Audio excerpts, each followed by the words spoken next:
3 million years after the apocalypse of the Curse Wars, the Malevolence King reincarnated to burn the world down.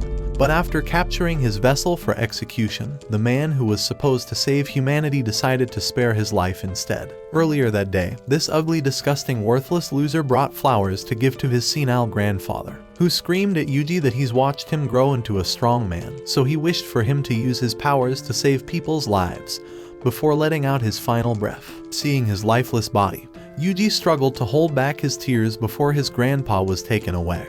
But as he began filling out his funeral papers, an edgelord appeared, commanding him to hand over the cursed object he had stolen. However, Yuji revealed that his friends were the ones who had it, and remembered that they were going to peel the seal off tonight. But when Fushiguro heard those words, he revealed that his friends were about to die. As they began sprinting back towards the school, a force field stopped Yuji from moving forward, so Fushiguro told him to stay back. Inside the school, the curse had begun to consume one of Yuji's friends, and when another one grabbed Saki, Fushiguro rushed inside the hallway while summoning his divine dogs. Outside the building, Yuji realized that his friends were about to die, but he remembered his grandpa's final words, asking him to use his strength to save others. While Fushiguro kept charging forward, a massive curse appeared before his eyes that was grabbing Saki's disgusting body, and Yuji knew that he couldn't let his friends die. So as the curse was about to swallow her along with the finger, Yuji leaped through the window before flipping towards the curse, punching down at it, and said that he won't allow his friends to die yet. Just then, Fushiguro slashed the curse apart,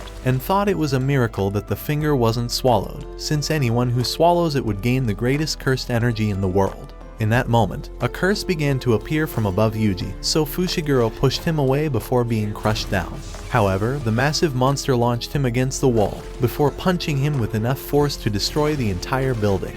As the giant beast began running towards him, Fushiguro was unable to use his curse technique, but Yuji smashed the monster down, and after dodging its attacks, he leaped off the bridge and grabbed onto its hair to punch its eye, but it regenerated it in that instant. He was determined to follow his grandfather's words, but after the curse punched him into the air and sent the finger flying, Yuji leaped to catch it with his mouth, so the monster began attempting to swallow him. But before he would die, he realized that he had no other option if he wanted to save everyone, and swallowed the finger. As soon as he saw that happen, Fushiguro realized that Yuji would die, but there was still a 1 in a million chance of something else happening.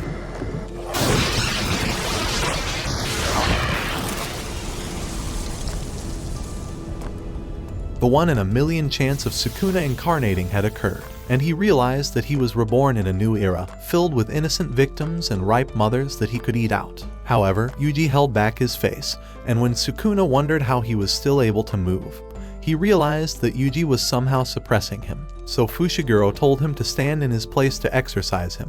But Yuji tried saying he was fine as he began overcoming Sukuna's control of his body. Just then, the sexiest hot Giga Chad Alpha in all of anime appeared, realizing that the curse really combined with Yuji's body. However, he asked him to swap out with Sukuna for 10 seconds, but when Yuji hesitated, Gojo told him not to worry, because he was the strongest. So as Sukuna regained control, he wondered why the world was smelling gayer now, and leaped towards the source, exploding the bridge in that instant. But when the dust settled, Gojo was sitting on top of him, so as Sukuna tried to slash him down, he teleported away from all of his attacks, telling him that he was going to show off in front of his student.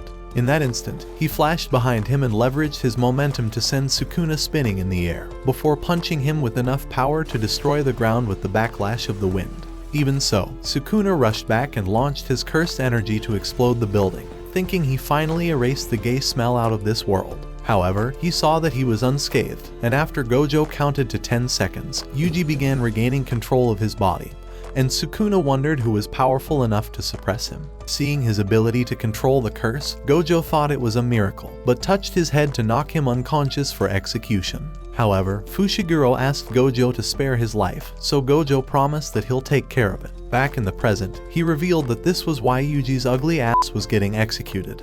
But there was one part of the story that he was still hiding.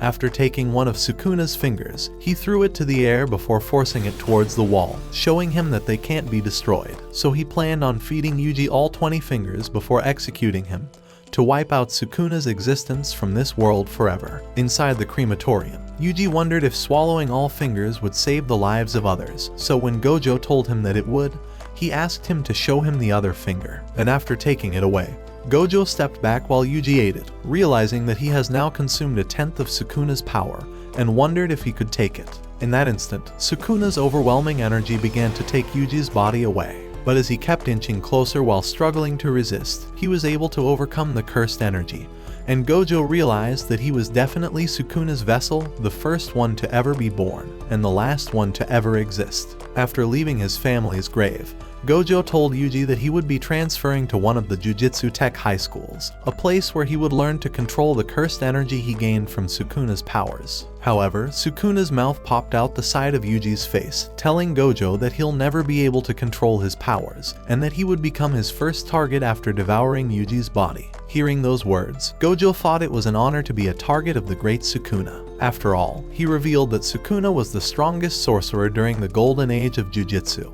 earning him the title King of Curses. But when Yuji asked him if he would lose against Sukuna after eating all 20 fingers, Gojo told him that he'd win. After showing him his dorm, Gojo went on to introduce him to this ugly, disgusting bitch called Kijisaki, before taking them to some abandoned shithole, saying that their mission will be to kill the curse living inside. Before leaving them, once he was gone, one of the other school officials casted a veil from the sky, concealing them from the outside world, while Fushiguro summoned his divine dogs to lead them towards the curse. But as soon as they entered inside, Fushiguro screamed at them to stop, realizing they were inside a massive innate domain, and when he turned over, he noticed that their exit was gone. However, they began going deeper into the building, and when Yuji saw the corpse of an ugly moron, he wanted to bring him outside to give him a proper burial.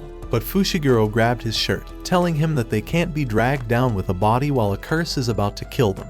After all, he wasn't even worth saving, and revealed that he had access to all the information about the scene, saying that this person hit a little girl while drunk driving, killing her in that instant. So he asked Yuji what he would do if a person he saved kills someone else, but when Yuji asked him why he saved him then, Kijisaki began screaming at them before getting swallowed into the ground.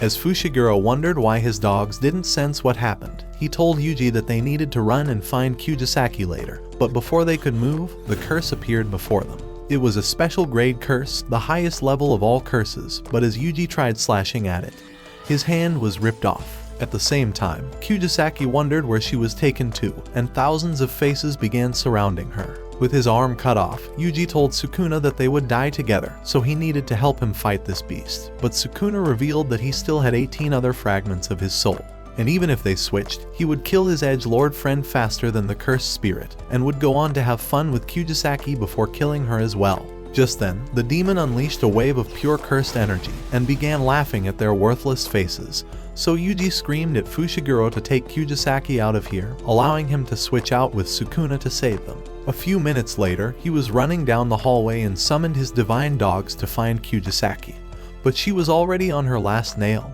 and realized that she was about to get killed. At the same time, the spirit took his pants off and was about to clap Yuji, but before he could react, the spirit launched an energy barrier to smash him against the wall, and rushed back to pulverize him, causing him to land on a bridge after losing consciousness. But as soon as he woke up, the spirit released a beam of cursed energy towards Yuji, with enough heat to burn his fingers off. However, he wondered why he got himself in this situation, and began wishing that he didn't even eat the finger, but screamed at himself to stop, realizing that he didn't want to run or die, but his body was completely blown away. Inside the lower level, Kijisaki realized that she was on a trip this entire time.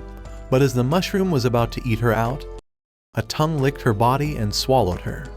She wished she didn't enjoy Fushiguro's tongue as much as she did. But at the same time, the cursed spirit was about to kill Yuji, and he realized that he was weaker than he ever imagined, and began crying that he didn't want to die. However, he realized this was the life he chose, and wanted to save the people he cared about. So with all of his anger channeled, he began to activate Black Flash, and started rushing towards the demon, nearly releasing the strongest attack in the Jujutsu world, but was blocked before he could connect. Just then, he heard the howling of Fushiguro's wolf, and realized they made it outside, so he let Sukuna take over. The curse realized he was screwed, but Sukuna wanted to make him regret summoning him, so he realized that he should team up with the curse to kill his friends, and asked it to follow him outside. But as he kept walking, the curse tried to blast him away, so Sukuna raised Yuji's arm to block it, but regretted that he accidentally regenerated it for him. When the curse realized how powerful he was, Sukuna flashed towards him and crushed his head onto the ground, telling him to try again, before crushing his head and destroying the bridge. As they were falling down, the curse tried throwing him away, but Sukuna had ripped off its arm and began laughing at it, causing him to collapse into the water plant. Outside the building, Fushiguro gave Kujisaki's unconscious body to the school official, and asked them to bring Gojo back, although he knew he was probably too far away by now. Downstairs, Sukuna wondered how they were both considered special grade curses, especially with the difference in their power levels, but the demon tried to regenerate all of his limbs and leaped down to fight against him. However, Sukuna thought it was a shame that it had no idea what a curse was capable of, and decided to show him the true essence of jujitsu sorcery.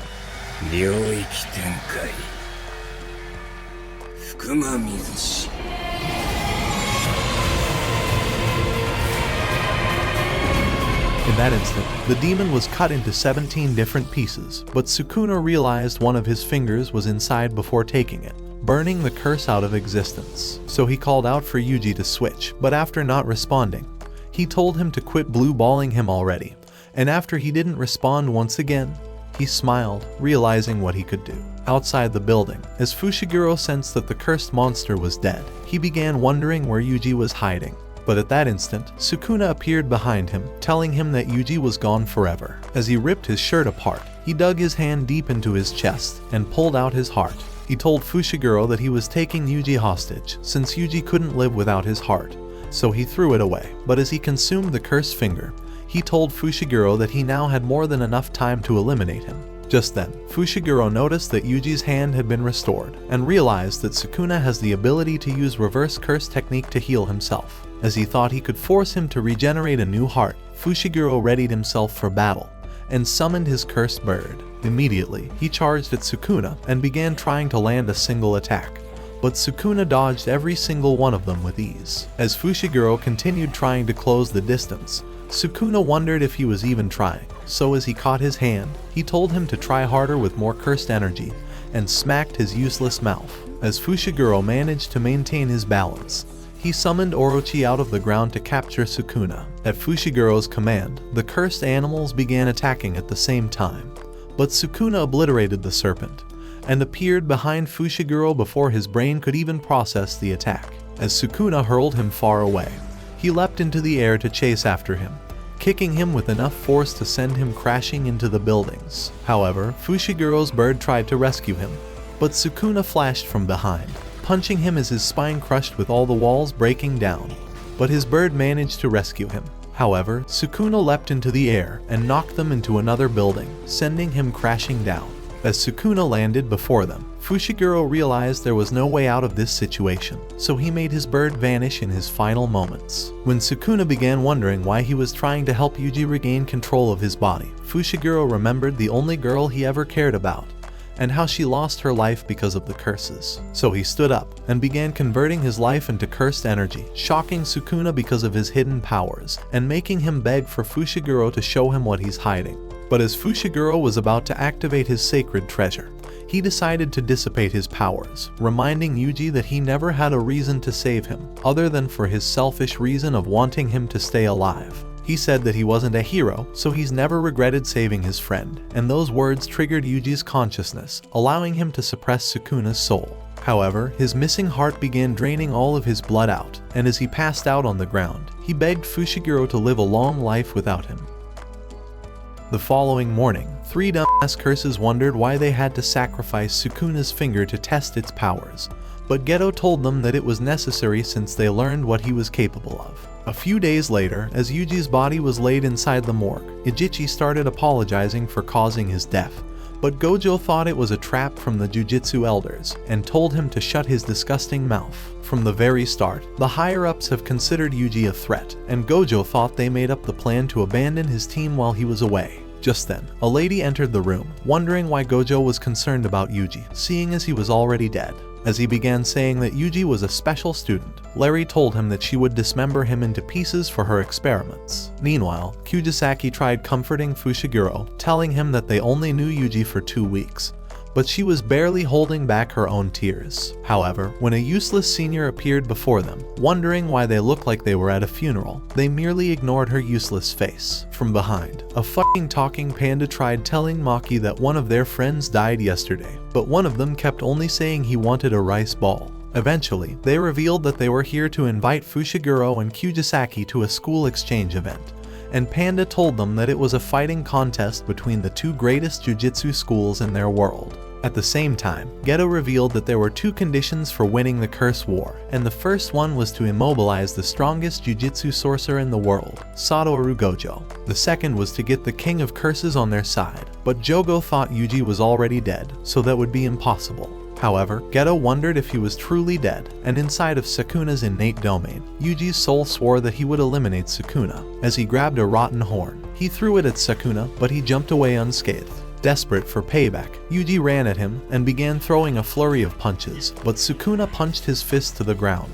When Yuji tried to go for his legs, Sukuna flashed behind him and kicked him into the water. While Yuji was wondering how he managed to evade all of his attacks, Sukuna landed on top of him and sat on his body, telling him that they were actually inside his mind. He told Yuji that he was still alive and promised to resurrect him if he agrees with his conditions, since something changed during his battle with Fushiguro. For his conditions, he told him that as soon as he said the word enchant, he would take over his body for a minute, and added that he would make him forget this agreement. Yuji thought his useless face was up to no good, and told him to shove his agreement up his ass. However, Sukuna promised that he wouldn't kill or hurt anyone during that minute, and told him that their agreement could not be broken once they sign a pact. Having no other choice, Yuji decided to accept, but as Sukuna stood up from his body, Yuji punched his useless face away, saying that he would never accept his conditions. Just then, Sukuna suggested they fight till the death, saying that the victor could decide the conditions.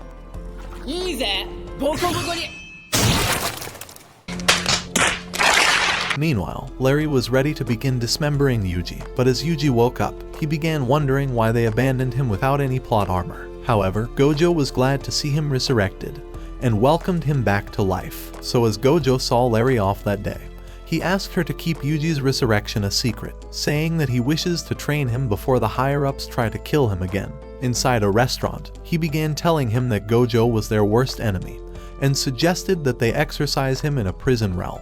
The thought made Jogo excited, and the little volcano on his head began oozing with hot lava, spreading terrible heat around the restaurant. Just then, the waiter appeared before Geto, wondering why he hasn't placed an order, but he burst into flame at that instant. At the same time, Jogo started burning every person inside the restaurant, turning the place into a fucking horror house. But as the useless waiter tried to escape, she fell down on her face, so when Jogo agreed to eliminate Gojo, he burned her worthless body into a pile of ash. Inside a private building, Gojo began telling Yuji that he would train him in using cursed energy for close combat. However, when he asked if Yuji could use cursed energy in physical combat, Yuji remembered that he managed to do so during his battle with the special grade monster. With Gojo hoping to see for himself, he told Yuji to punch him with cursed energy, but as he threw a punch without any power, he realized that Yuji had no control over his emotions. So in hopes of training him how to exercise his cursed energy, Gojo revealed a bunch of plot development moves, and showed him a cursed doll that would punch his ugly ass once he starts losing his emotions. A few hours later, as Gojo was ready to leave, he asked Yuji if he agreed on a contract with Sukuna before getting restored to life,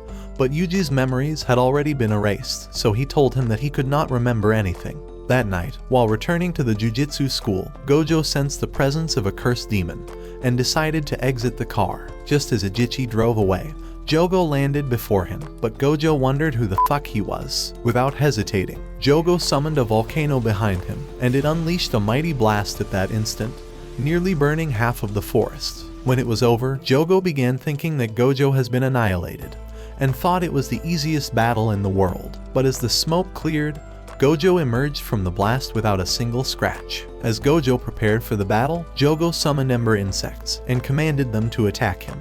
But as he stopped them with a barrier, the collision wrecked the road behind him. Just then, the insects started making weird noises and blew up into a mighty flame.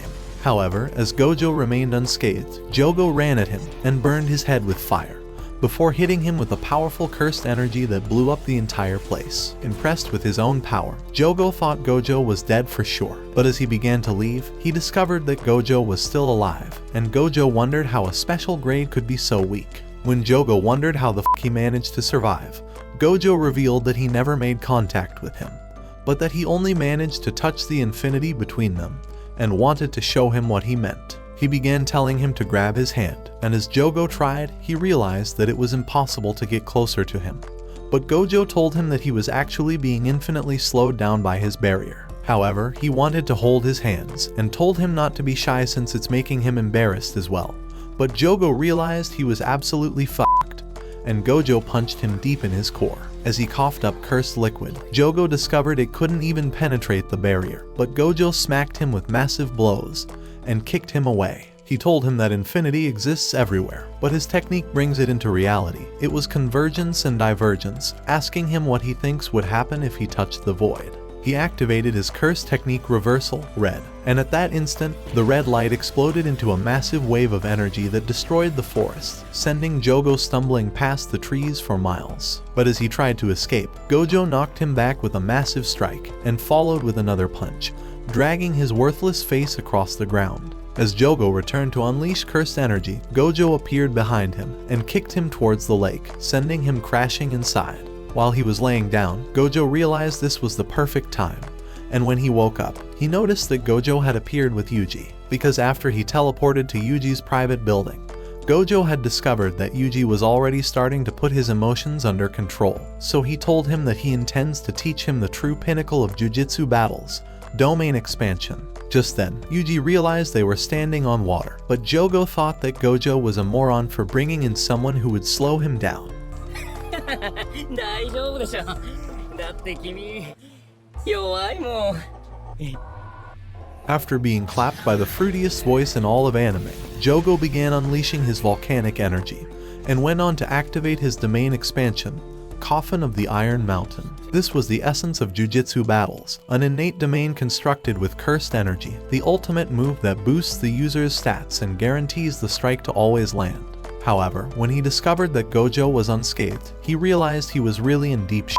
The most effective way to destroy a domain was to expand one's own domain, Gojo said, allowing the more refined one to dominate the space. In that instant, Jogo decided to unleash all of his flames to burn Gojo to ashes.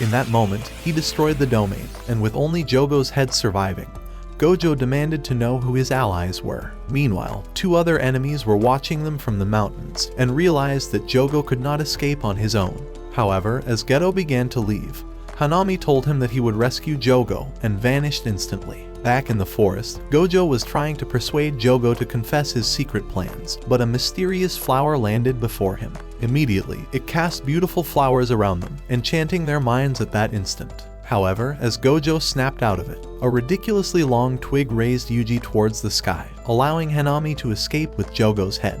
But when a tree monster appeared to devour Yuji, Gojo slashed the spikes and burned it instantly. With the enemies gone, Gojo wondered how Hanami managed to sneak up on them, and thought his power was impressive. So he began telling Yuji that he would become his personal trainer, revealing that he intends to make him stronger within a few weeks, so that he would send him off to the exchange event. At the same time, in an alternate dimension, Hanami brought Jogo back, and a mysterious man was glad they had survived. However, Geto hoped they understood why they needed to seal Gojo, and said their ultimate plan would go into effect on October 31st in Shibuya, wondering if Mahito was okay with the plan.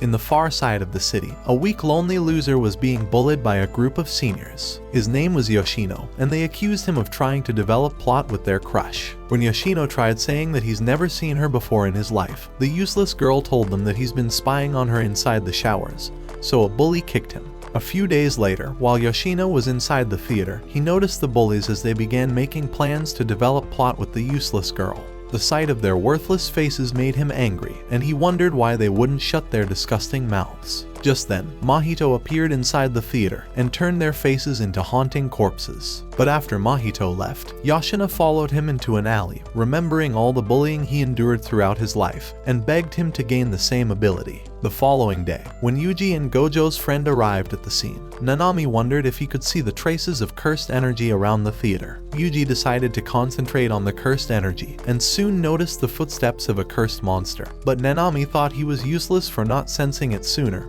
and wondered why Gojo sent Yuji along with him. After they arrived outside the theater, they noticed a cursed monster lurking in the darkness, so Nanami revealed that he would eliminate it, but told Yuji to slay the second monster that was hiding in the corner. As Yuji readied himself to face it, Nanami revealed his cursed weapon, and began explaining his cursed technique to him. At the same time, Yuji started dodging the cursed monster, but as they locked hands, Nanami's words managed to distract him, allowing the monster to push him off to a target and scoring a home run. Just then, Nanami drew cursed energy around his weapon, but as the cursed monster charged at him, he noticed its weak spot and sliced its body in an instant. As Yuji wondered how Nanami cut it with his dull knife, his own monster knocked him across to the other side.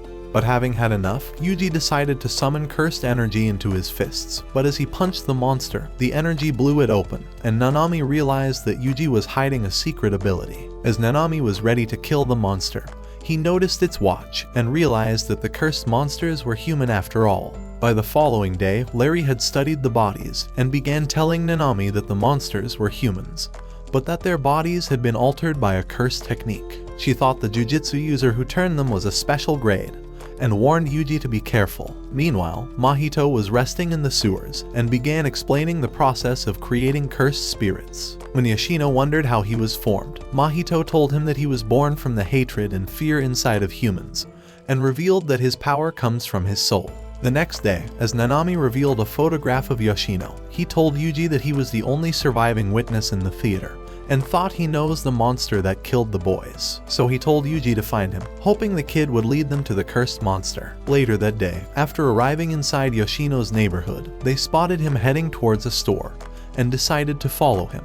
At the same time, Nanami had arrived inside the sewers, and was waiting for the enemy to appear. But as Mahito emerged from the darkness, he began saying that Nanami would make a fine lab rat for his cursed experiments.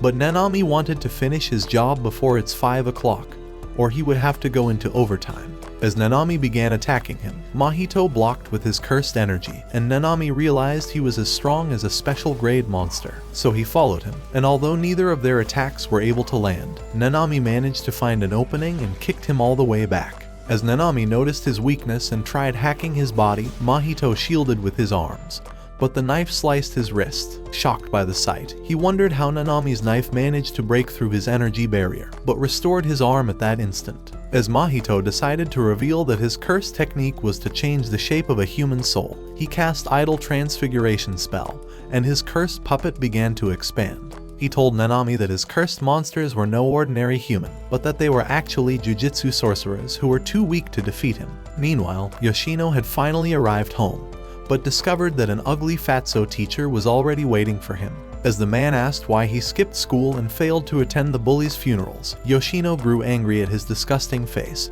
and was ready to annihilate him at that moment. Luckily, Yuji appeared at that instant, and realized that Yoshino could see the cursed monster he was holding, but he smacked his head on a pole. However, he was relieved that he arrived in time, and began asking to speak with Yoshino in private. When the shitty teacher tried saying that he arrived first,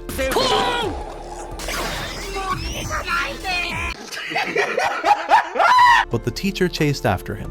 Before long, Yuji appeared behind Yoshino and invited him for a private conversation. Meanwhile, Nanami and Mahito continued their battle, but as Nanami dodged his attacks, Mahito blocked his knife. In an instant, he released weird monsters towards him, but Nanami managed to evade them until they eventually crashed into the wall. But as he landed on top of it, He realized the monster still has its memories and thought that Mahito was a terrible menace who shouldn't even exist. Just then, Mahito made contact with his body and released cursed energy into his soul, but he leapt back instantly. Even so, he would not surrender, but decided to summon cursed energy into his hands. So as they charged at each other, they narrowly dodged one another's attacks, but Nanami began running towards the outside. As Mahito appeared before him, he struck his knife, sending him flying back.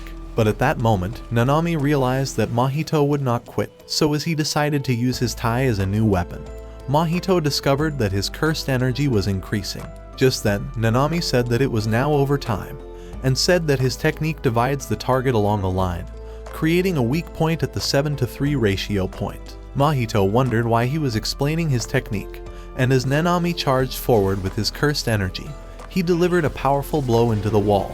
But as it spread across the tunnel, the wall broke to pieces, covering each piece with cursed energy. With Mahito enchanted by the sight, he thought the skill was impressive, but before he could dodge it, Nanami slashed his knee instantly. While Mahito was still in shock, Nanami told him that he was sparing his life, but hoped that they would face off again in the future. Just as he left, the stones fell on top of Mahito, burying him under the rubble. Meanwhile, Yuji and Yoshino had found a quiet space, but Yuji realized that Ajichi had basically vanished. However, as he decided to man up, he asked Yoshino if he spotted any cursed demons around the theater on the day the bullies were killed. Yoshino told him that he saw nothing, and Yuji thought it was all he needed to hear. Before long, Yoshino's mother arrived and decided to invite him for dinner. At the same time in the sewers, Geto arrived at the rubble, and an ugly snake crawled outside, turning into Mahito. As he began saying that Nanami was a tough opponent, he told Geto that he would always survive if he continues to maintain his soul.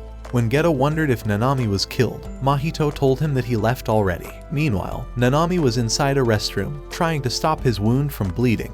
But as he remembered the battle and realized that Mahito was just a child, he thought he was evolving faster than a human would. At Yoshino's home, they began playing a guessing game, and Yoshino was glad to have made a new friend. But that same night, after his lazy mother passed out, Yoshino decided to ask Yuji if he would willingly kill a jujitsu user that attacks him.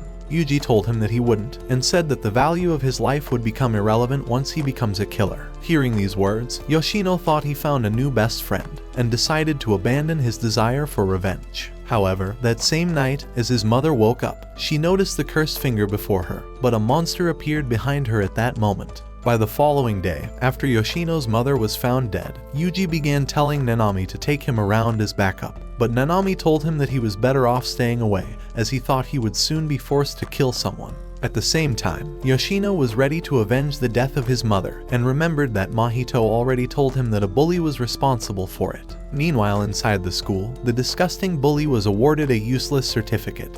But a student noticed the strange portal outside and wondered what it was. Just then, Mahito cast a barrier around the entire school and revealed that every single non-jujitsu sorcerer was now trapped inside. His intention was to trap Yuji and Yoshino inside the barrier, hoping that they would battle each other and eventually force Yuji into creating a pact with Sukuna. At the same time, the students had passed out on the floor. But when Yoshino appeared before the worthless teacher and revealed his scars from being bullied, he wondered why the teacher was too afraid to stop the assault. As he approached the bully who always beat him up for his pocket money, he decided to ask if he was responsible for his mother's death. When the dude tried asking if he had lost his mind, dark spots began appearing across his body, so Yoshino punched him to the floor. As his anger continued to grow, he started kicking him in retaliation, determined to give him a taste of his own medicine.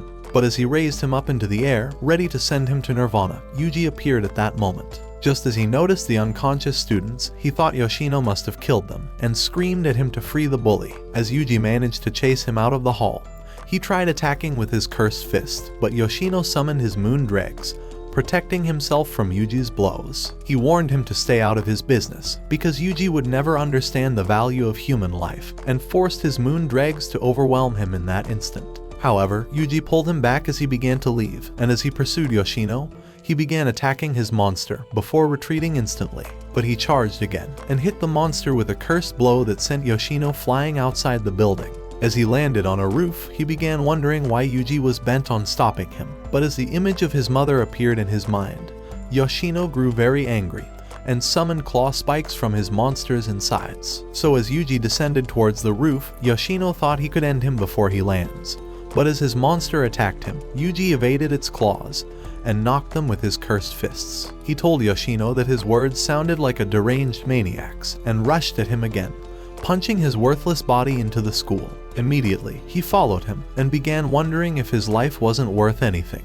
He told him that human life was worth something and called him a disgrace to his mother. However, Yoshino was convinced that human life was truly worthless and resummoned his moon dregs at that instant. But as he directed it to attack Yuji, he allowed the spikes to penetrate his body. The sight left Yoshino in shock, and he wondered why Yuji allowed himself to be penetrated. But as Yuji managed to approach him, he decided to apologize for his earlier words and asked to know what triggered his desire for revenge. After Yoshino revealed everything, Yuji realized he could not abandon him and asked him to enroll at his jujitsu school so that they would avenge his mother together. But at that moment, Mahito appeared before him. As Yuji wondered if he was human, Mahito restrained him with his extended arm.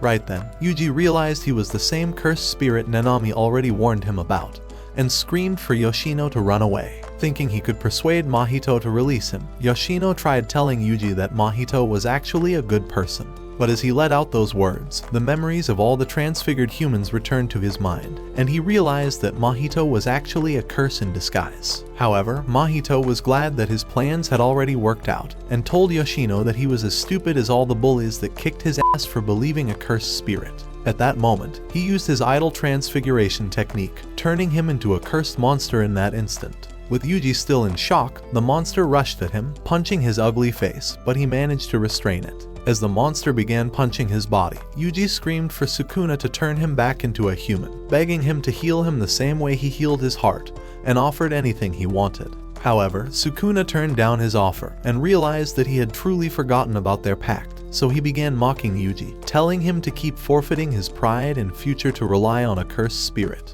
At the same time, Mahito wondered why Sukuna refused to create a pact since it should have been in his powers to heal Yoshino, but thought his plans were still working out perfectly. So they began laughing at Yuji's horrendous face, but as he realized they were nothing but disgusting monsters, he thought they were both useless. Just then, Yoshino managed to regain his memories, asking Yuji why this had to happen to him, but his soul left his body at that instant. As Mahito began laughing at his corpse, Yuji punched his worthless face, but as he landed, he discovered his nose was bleeding, and wondered how Yuji's punch managed to strike his soul.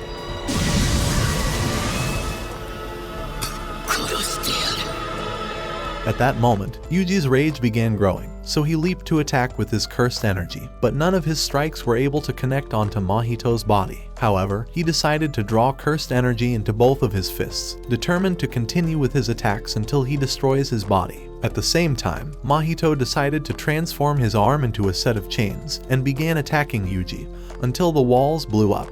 But as Yuji flew out of the dust and landed on the ground, Mahito turned his arm into a drill and launched it right at him.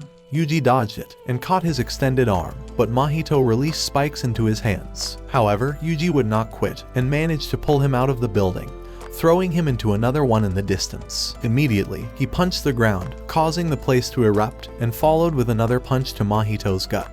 But he launched spikes into Yuji's body. As Mahito told Yuji that he could never beat him, he decided to transfigure his body, but at that moment, he teleported into Sukuna's inner realm. When Sukuna wondered if he has lost his mind for trying to touch his soul, he vowed to annihilate his worthless face if he ever did again, and called him an insolent fool.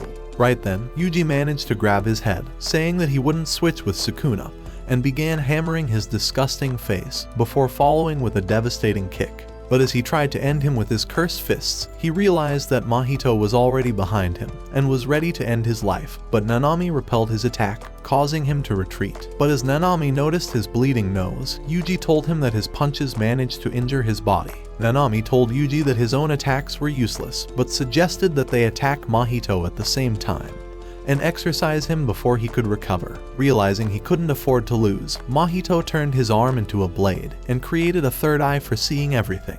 As he began running at them, he attacked Nanami, and nearly sliced Yuji, before jumping high into the air, and transforming into a weird shape that nearly stabbed them into the ground. As they began destroying the spikes, Mahito returned to his form, but as they attacked at the same time, he managed to escape in the form of a kid. However, Nanami and Yuji already discovered his technique and realized they could definitely kill him. At the same time, Mahito thought Yuji's attacks would be lethal, so he vomited transfigured humans and commanded the monsters to attack him.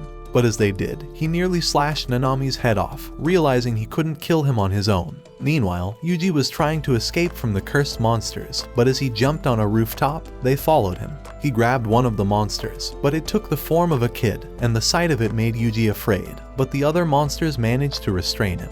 On the other hand, Mahito had captured Nanami, but Yuji flew out of the building, stumping down on his arm. Before he knew it, Nanami appeared behind him, looking to slice his head off, but as Mahito thought he would easily dodge it, Yuji punched his disgusting face. They began attacking at the same time, barely allowing him any space to catch his breath. But as Mahito thought he was about to die, he managed to tap into his soul and cast his domain expansion, summoning huge dark hands around them and sealing Nanami inside with his self-embodiment of perfection.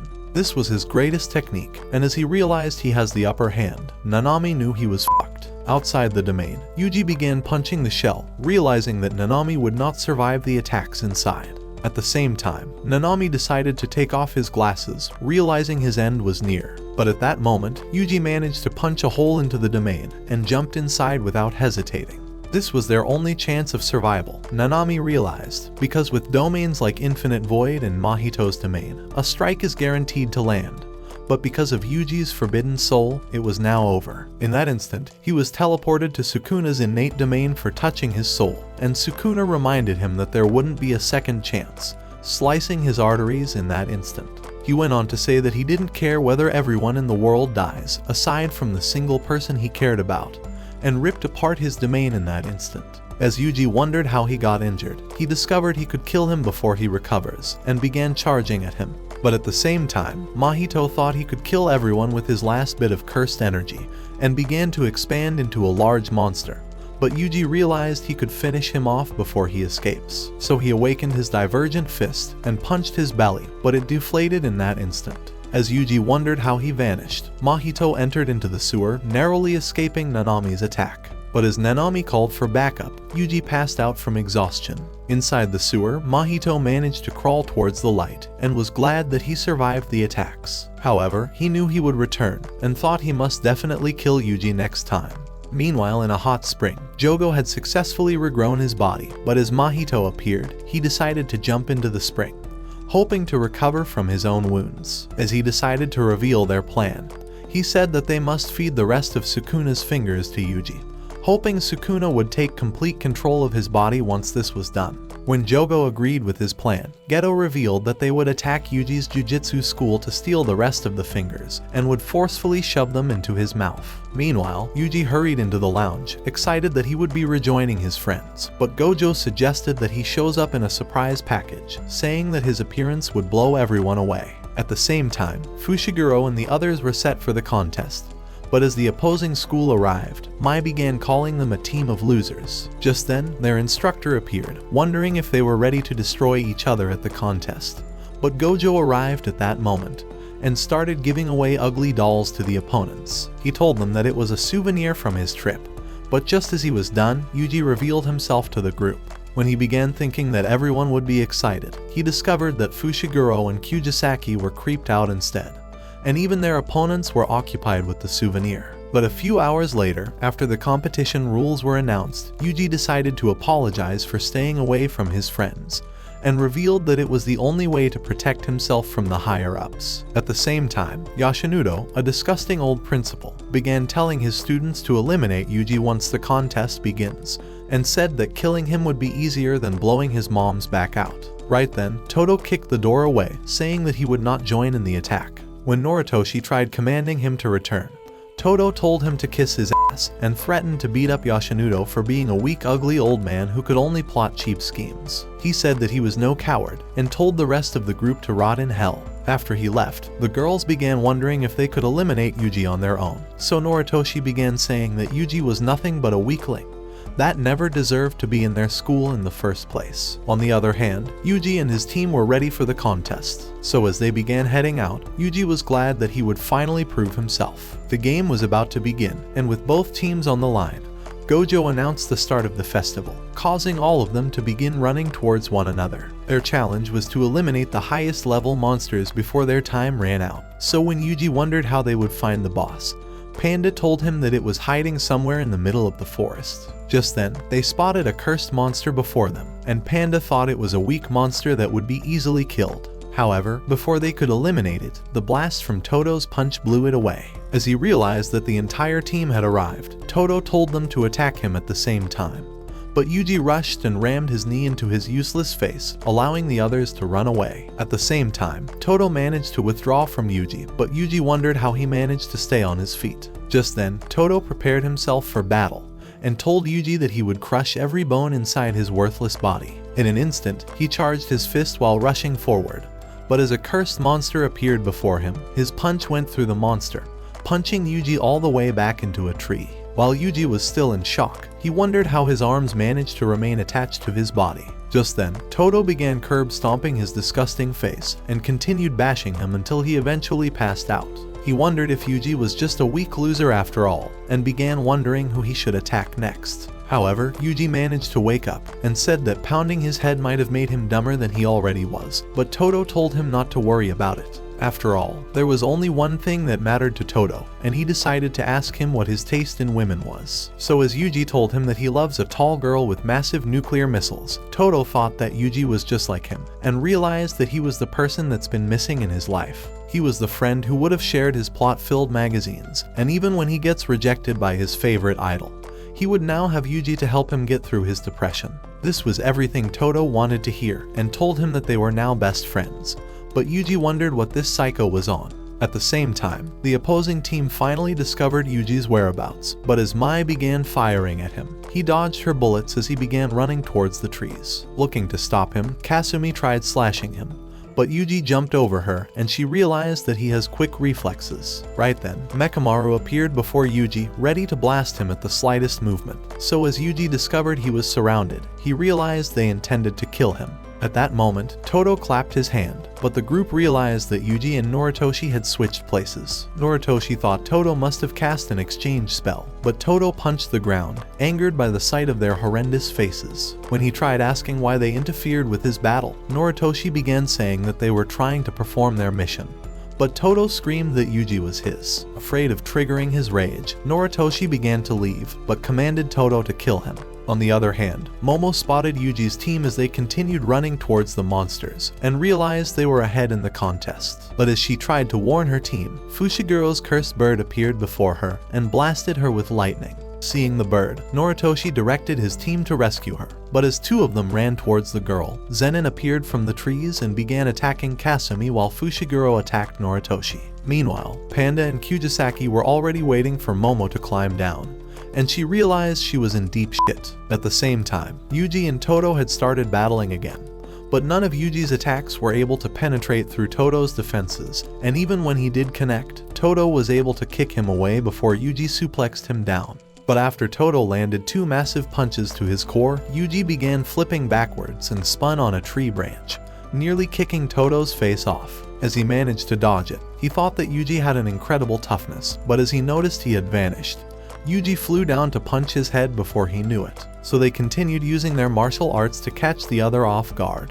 But as Yuji's right cross was able to connect and punch Todo away, Todo realized that Yuji was extremely strong. However, he realized that his cursed energy was off and screamed that Yuji was wrong. His voice echoed across the forest, and Zenin realized he must have foiled his own team's plan to kill Yuji. However, when she asked why Kasumi was keeping her true technique away from her group, Kasumi began saying that she has no desire to kill Yuji or anyone else. She only hoped to win the contest, because the winners would get recommendations to be promoted to a higher rank, and would make more money for her broke little siblings. As she drew her katana, Zenin told her that she won't be holding back anymore. Meanwhile, Todo was disgusted with how Yuji's cursed energy would lag after his strikes, and said that their friendship wouldn't last if he was okay with staying at this level. However, Yuji couldn't care less about their friendship. But when Todo asked him if he was okay with being weak, a flame awakened inside of Yuji. So as Yuji charged at him, they started exchanging blows, but Yuji punched his useless teeth and eventually wrestled him to the ground. But as he followed up with his divergent fist, Todo smashed his hand, causing the energy to disappear. When Yuji wondered how he managed to do so, Todo began lecturing him about cursed energy, but decided to reveal how it should have been done. Inside of his hot, ripped body, there was a flame nurtured on the negativity of his spirit, so if he would harness it from his core through his shoulder and into his arm, he would begin lagging. His spiritual body should be treated as a whole being, rather than individual parts, and as Yuji heard those words, he began listening to the noise of nature around him. At that moment, he realized what he was doing wrong, and summoned the cursed energy all over his body. So as they prepared for another showdown, Todo was ready to reveal his full power. Meanwhile, Kyujisaki was trying to persuade Momo to climb down the tree, telling her that they intend to spare her life after beating her ass up.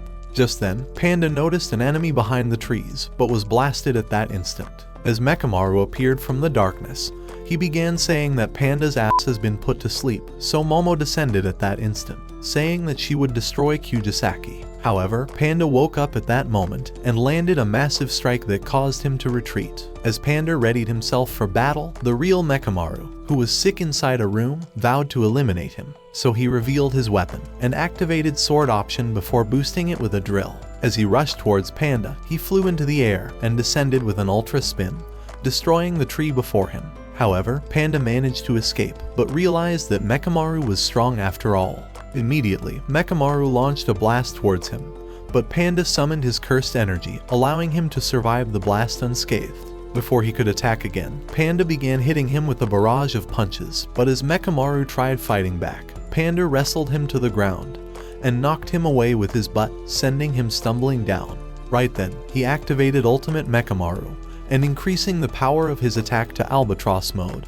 He was ready to obliterate Panda in that instant. At the same time, Panda realized that Kyujisaki would be toast if he decides to evade the blast, so he braced himself for the attack. Right then, Mekamaru unleashed his ultimate cannon, blasting Panda with enough fire to obliterate his entire existence. So by the time it was over, Mekamaru thought that Panda was annihilated for sure, and began to leave, but Panda appeared in the smoke. When Mekamaru wondered how he survived his greatest attack, he realized that Panda has entered gorilla mode. So Panda revealed that he was finally ready to destroy every organ in his fake body and flashed towards him. Desperate to stop him, Mekamaru activated Ultra Shield, but Panda's energy crushed the spikes, sending him crashing through the trees. He had failed to realize that Panda's cursed body was created with 3 separate cores, but with his previous attacks already destroying 2 of the cores, Panda was on his last life. As Mekamaru landed on the roof, he discovered his arm was damaged, so Panda told him that his drumming beat attack was strong enough to destroy entire cities. So he jumped on the roof, ready to end the fight as soon as he could. As they flew at each other, Mekamaru began trying to evade him, but Panda nearly bashed his face into the roof. As the smoke cleared, Mekamaru managed to blast him away, but Panda followed him, nearly bashing him into the ground. Even so, he continued following him, even penetrating his energy blast, but as he tried to punch his disgusting face, Mekamaru dodged his blow and escaped to the other side. However, Panda continued chasing him and followed him to the final roof. So with nowhere else to run, Mekamaru kicked a tile towards him, and utilizing the distraction, he flew past him to the other side. As he noticed the position of Panda's final core, he blasted him at the spot and was glad that he finally defeated him. However, Panda caught him immediately, telling him that he faked the position of his core, and bashed his face, ripping his good arm off at the same time. Meanwhile, Fushiguro was trying to evade Noritoshi's attacks, and managed to dodge the cursed arrows, before jumping on a wood plank and escaping immediately. However, Noritoshi wouldn't stop, as he launched another set of arrows, but Fushiguro smashed them instantly, and his cursed toads caught the last arrows before they pierced him. With Noritoshi having only 1 arrow left, he decided to launch it at the roof and utilize the distraction to punch Fushiguro away. But as he managed to maintain his balance, he realized that Noritoshi was using blood sorcery. Just then, Noritoshi opened his blood eye, and as he vanished to his side, he smacked him into the wall. Meanwhile, the useless principal already prepared a first-grade cursed spirit, and had told Noritoshi that it would be released into the forest once he blows its whistle. Inside the forest, as Inumaki spotted the cursed monster, a superior monster slayed him, but as Inumaki sensed the threat from Hanami, he tried using his cursed speech. In the meantime, Mahito had arrived inside the school and was ready to begin the next phase of his plans. But at the same time, Fushiguro launched towards Noritoshi, but none of their attacks were able to connect, until Noritoshi blocked Fushiguro's attack and destroyed his tonfa, sending him sliding back. However, Fushiguro couldn't care less about this world, and only cared about what he believed in his heart. He wanted to save people, and said that if he was bent on killing the person he cared about, then he swore that Noritoshi would be the one getting killed. Just then, a cursed toad entered the corridor, and began jumping towards Noritoshi, but it dissolved before he could attack it. As Noritoshi discovered it was actually a trap, Fushiguro summoned a cursed elephant at that moment. Without hesitating, the elephant spewed an ocean of water, sweeping him outside the building. Even so, Fushiguro wasn't done yet, as he summoned his cursed bird to blast him with lightning, electrifying his entire body. However, Noritoshi would not surrender, and decided to use his blood manipulation technique. So as the blood bag exploded, the blood trapped the bird in a tight grip, and pulled it towards the ground, causing it to dissolve instantly. But as they ran at each other again, a giant mysterious structure burst out of the ground, and began stretching towards them. As they wondered what it was, Inumaki appeared on the roof and commanded them to run away, barely managing to escape their death. But as the gate exploded, thick vines burst inside, making the boys realize they were trapped. At the same time, Danny Boner's villainous cousin, Danny Loner, discovered that Mahito's summon had begun to attack, so he hammered a curse into the ground, and cast a spell that caused the veil to begin spreading across the forest. By the time Gojo and the others arrived, they discovered that the veil had completely sealed up the forest. Thinking he could break it, Gojo decided to test its strength, but it burned his hand at that instant. However, as Lori decided to touch the veil and discovered she could penetrate inside, Gojo realized that the veil was created to keep him outside. The power of a jujitsu veil depended on the conditions that were used to create it, so when every single person except Gojo was able to enter, even his limitless power struggled to break through. As Lori and Yoshinudo decided to go through to the other side, they sensed the presence of a powerful special grade monster. But Danny appeared before them. Realizing he was an enemy, Yoshinudo told Lori to search for the students, and said that he would take care of business here. But as Danny revealed his axe, ready to break his worthless bones, Yoshinudo revealed his guitar, and told him that he would whip his ugly face across the hard ground. Meanwhile, Fushiguro and the others were still trapped inside the school. As he tried calling Gojo, Hanami appeared before him and smacked the phone away. But as Inumaki commanded him to hold still, Noritoshi tried slaying him with his blood technique, but Hanami was unscathed. Immediately, Fushiguro's cursed bird electrified him, allowing him to slash Hanami across the leg. But he discovered that the monster wasn't even scratched. Just then, Hanami began speaking to them, but they wondered how they were able to understand his words. He began telling them that his only desire was to protect the planet, seeing as humans were slowly eating away at the Earth's health. His destiny was to destroy all of humanity, and said that he would turn them into cursed spirits when they were dead. Before long, he started chasing the boys through the school, but as Hanami nearly ended them with stakes, Inumaki commanded him with his cursed speech, allowing Noritoshi to graze his face with piercing blood. As they began running again, Noritoshi hoped that they would successfully continue with the same strategy until they made it outside the veil. But as they jumped on a roof, Hanami continued following them. Thinking they could subdue him, Fushiguro sent his cursed bird to attack him, but as Inumaki tried saying another command, Hanami killed the bird, and Inumaki's throat exploded at the same time. But as he appeared before Noritoshi, he punched him away, but Fushiguro managed to catch him. Realizing Hanami was one of the strongest curses he'd faced, Fushiguro tried activating his ultimate power, but Inumaki stopped him and began walking towards Hanami. As he got close enough, he commanded him to get lost, sending Hanami crashing into a roof, but he passed out at that moment. However, Hanami returned and blocked Zenon's attack, causing her sword to break in half. At the same time, Fushiguro slashed across his face and managed to split one of his horns, forcing him to retreat. However, as the horn grew back, Fushiguro pulled out cursed tools from a dark portal, hoping they would be powerful enough to weaken the monster. So as Zenon smacked him with her weapon, Hanami went crashing through the forest, so Fushiguro summoned a cursed dog, and as it began charging at him, it managed to slice across his arm. But as his arm healed instantly, Zenon nearly slashed it off again. However, Hanami was unscathed, so Fushiguro attacked him from behind, and immediately swapped weapons with Zenon. So they charged again, and slashed across his body at the same time. But Fushiguro noticed a bud growing out of his body as a vine pierced Zenon at that instant. She was impressed that Zenon managed to block her heart, but told her that she would continue to be vulnerable if she keeps trying to protect her friend. As Fushiguro's dog ran at Hanami, it dissolved just as it touched him, but Zenin realized that Fushiguro must have cancelled his technique to save his strength. Immediately, she attacked again, but as Hanami smacked her away, he captured her and began saying that she has grown too weak to fight. Afraid she would be killed, Fushiguro tried to reveal his ultimate powers, but Zenin stopped him just in time, as Todo and Yuji landed at that moment, successfully rescuing her. Thinking they would get their ass clapped, Pause. Fushiguro tried telling the boys to run away, but Todo directed them to leave the veil, saying that they would take care of business. So as Panda carried them away, Yuji prepared for battle, but Todo decided to step aside, saying that he wouldn't interfere with the fight unless Yuji manages to awaken his Black Flash technique. With Yuji ready to prove himself, he decided to ask Hanami if he was allied with Mahito, and when she told him that she was, he lost control of his mind and began rushing forward. Immediately, he landed an axe kick to expose Hanami's vulnerability, but as he tried to activate his Black Flash,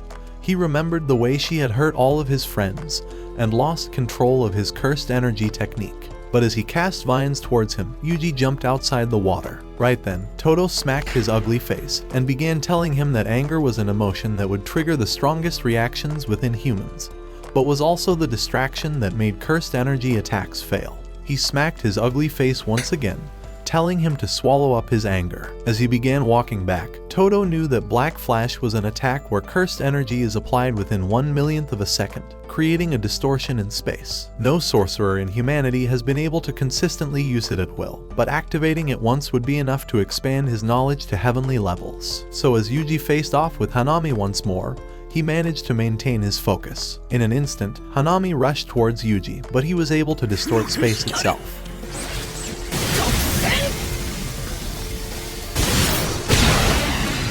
As Yuji began oozing with cursed energy, he realized that this was the power of Black Flash. At that moment, Hanami regenerated his arm, but Todo was convinced that they would defeat him, and said that they must annihilate him before he recovers. At the same time, Hanami realized they were a strong pair after all, and decided to reveal his special flower arm.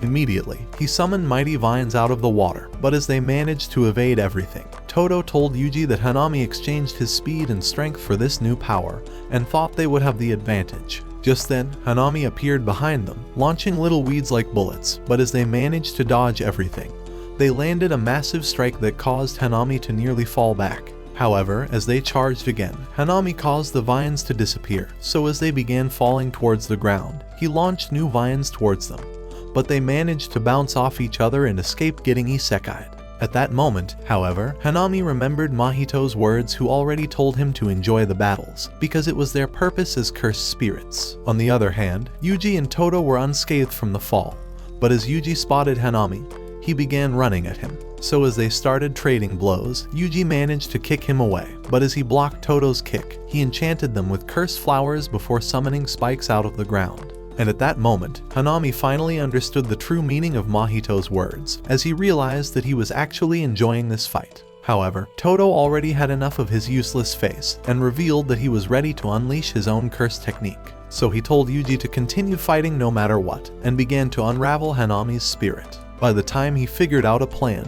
they started charging at the same time.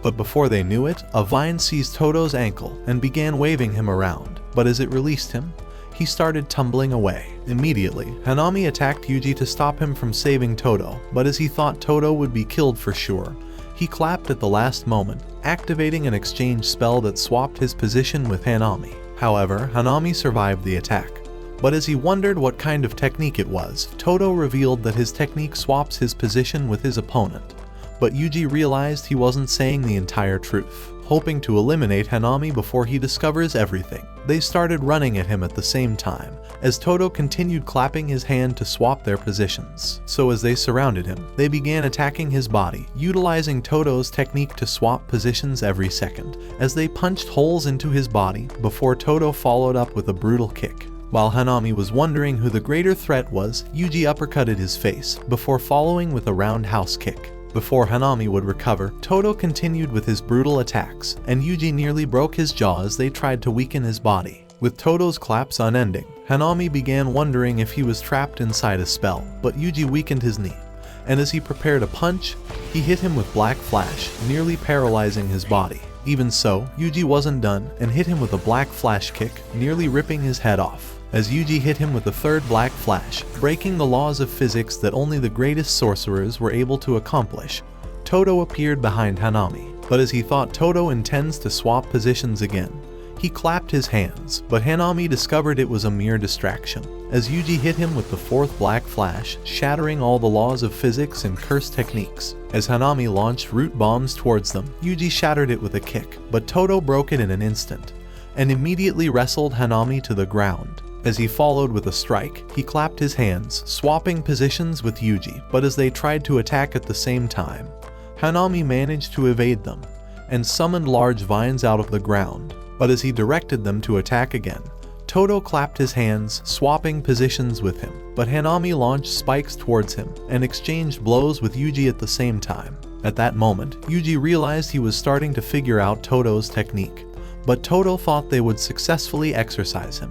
However, Hanami was enjoying the battle and summoned an ugly monster plant out of the ground. But as he directed them towards Yuji, Todo clapped his hands again, switching Yuji's place with Hanami. At that moment, Hanami realized that Todo had lied about his technique, but Todo fueled his body with cursed energy, thinking he would easily repel the cursed buds. At the last moment, however, he realized that the cursed buds actually feed on energy, and caused it to dispel immediately, barely surviving the attack. Before Hanami knew it, Yuji hit him with double kicks, allowing Todo to plant a solid kick deep into his shoulder. In an instant, he swapped Yuji with a cursed nunchuck, as Fushiguro already told him that he hid the weapon inside the riverbed. But Yuji began wondering how he teleported to the river. As Todo struck the ground, he smashed Hanami in the face, but he nearly took Todo's head off with a stake. As Todo wondered how he managed to survive the attack, he discovered that Hanami was draining the life force from all the plants. So Hanami revealed that his flaming arm has the ability to convert life force into cursed energy, as it began blossoming into a rose. However, as he revealed that the energy stays inside the flower, he prepared to unleash a mighty energy blast that would annihilate Todo. But Hanami realized that Todo could easily switch places with him.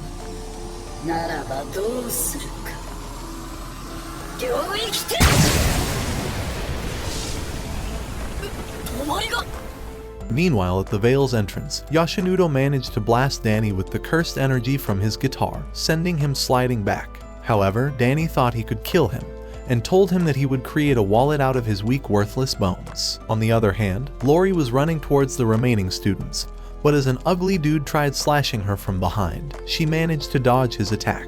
Realizing he was human, she wondered if he was the cursed user that was working with the cursed monsters, but noticed his strange sword. Just then, Kujisaki and Mai arrived, and the girls told him to scram because an ugly dweeb looking moron like him would never get laid. At that moment, they realized the veil was starting to dissipate, but the loser ran away immediately. Right then, Gojo spotted Yuji, and noticed that his cursed energy has increased, but when he saw Todo next to him, he realized that he must have been the reason. Seeing that they were able to hold Hanami off, he decided to ignore him for the time being. So as he teleported to Danny, the ugly moron tried attacking him, but with a single glance, Gojo caused his body to shred into pieces. However, he realized that Hanami was trying to run away.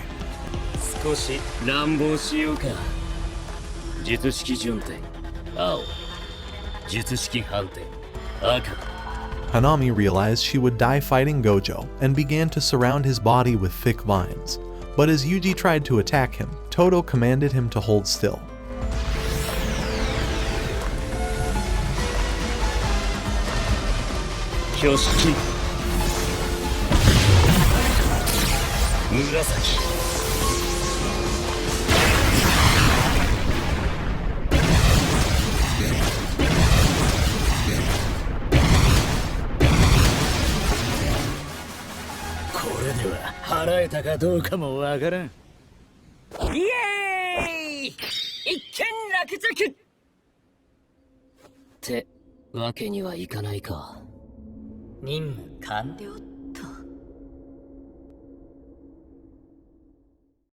A few weeks later, during the night of Halloween in Shibuya, a mysterious veil surrounded the entire area, sealing everyone inside. So as one loser tried exiting the carnival, he bumped into the invisible wall, and a huge vacuum began sucking up all the people. A few hours later, as Ajichi revealed the news outside, he told Nanami that only sorcerers could enter and exit the veil, and Knitter revealed that everyone was calling for Gojo, even though they had no idea who he was. But inside the barrier, the people were growing restless, and an ugly fatso began screaming for Gojo. However, as he penetrated the veil, he bumped into the fatso and wondered who this loser was. But as he looked down at all the people, he realized that another veil was underground, trapping thousands of others inside. At the same time, Yuji had discovered that Gojo was sent inside alone, and began wondering how they could support him.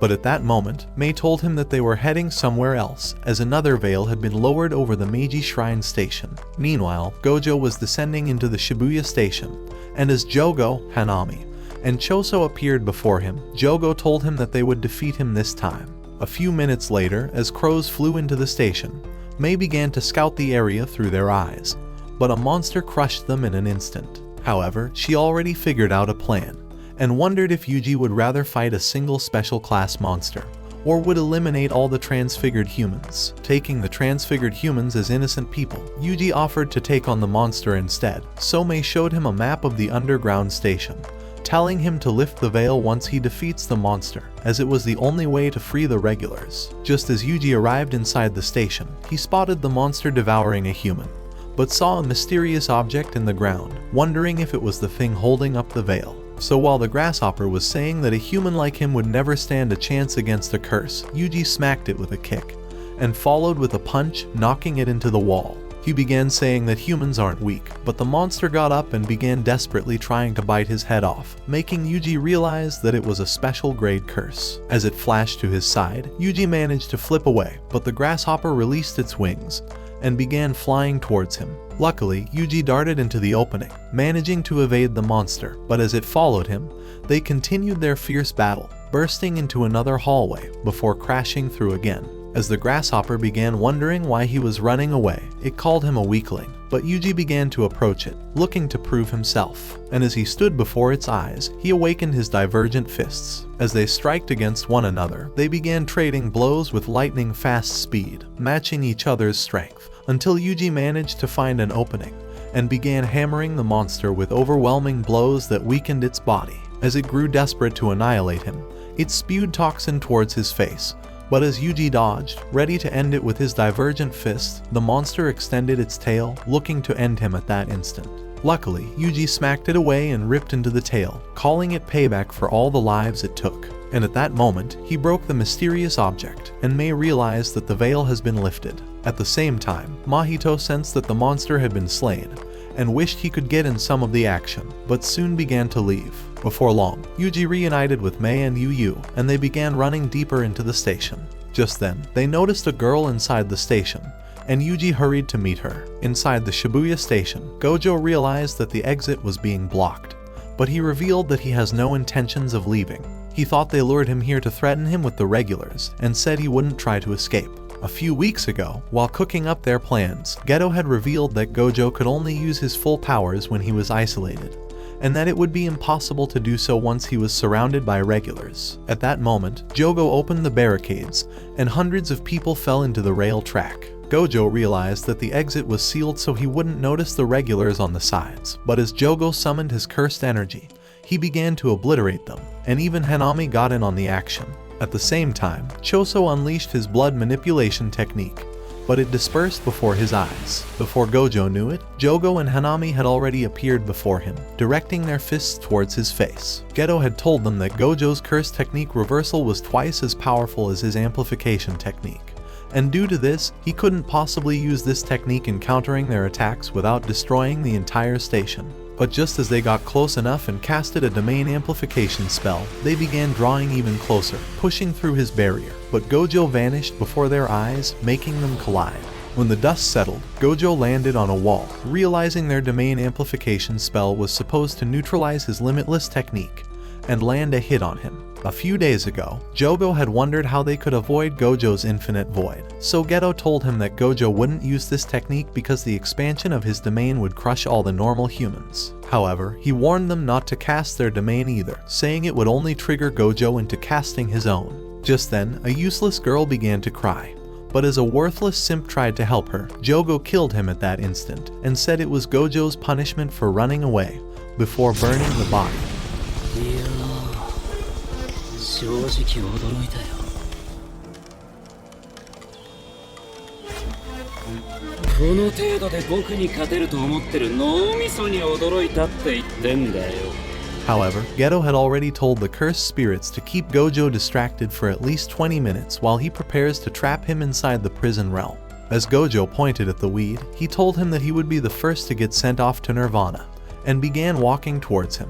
Just as he stood before their eyes, they tried to punch him at the same time, but he caught Jogo's arm and flipped him to the other side, dodging Hanami's kick. However, he began riding his arm, and as he ripped it out, he threw Hanami to the ground, making him realize that Gojo actually intends to focus his attack on Jogo. But as Gojo kicked him off, he sent him flying 100 yards away, before sending Jogo flying into the far wall. Hanami noticed that Gojo had stopped using his limitless technique, but was now only using physical attacks. Realizing he could finally use his own technique, Hanami summoned roots from out of the ground, directing them towards Gojo, giving him the opening he needed and allowing him to maneuver his way onto Hanami.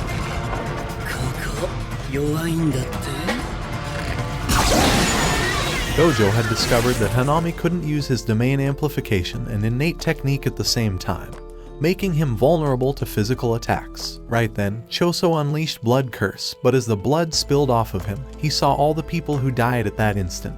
He realized that Choso wasn't a cursed spirit, but as Jogo noticed his distraction, he tried to blindside him, but the lights went off at the station. However, Gojo revealed that the more they tried to neutralize his limitless technique, the stronger he would have to maintain it, saying that the asparagus couldn't withstand it anymore.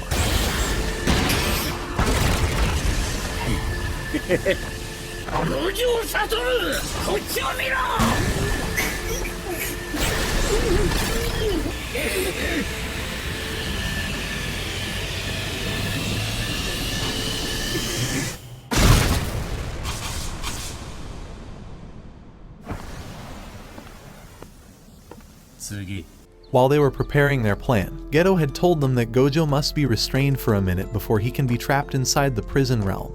But Jogo thought that Geto was sending them on a death mission. So as he grew afraid, realizing he was next, he continued running away, but Gojo followed him. Noticing his distraction once again, Jogo tried kicking him from behind.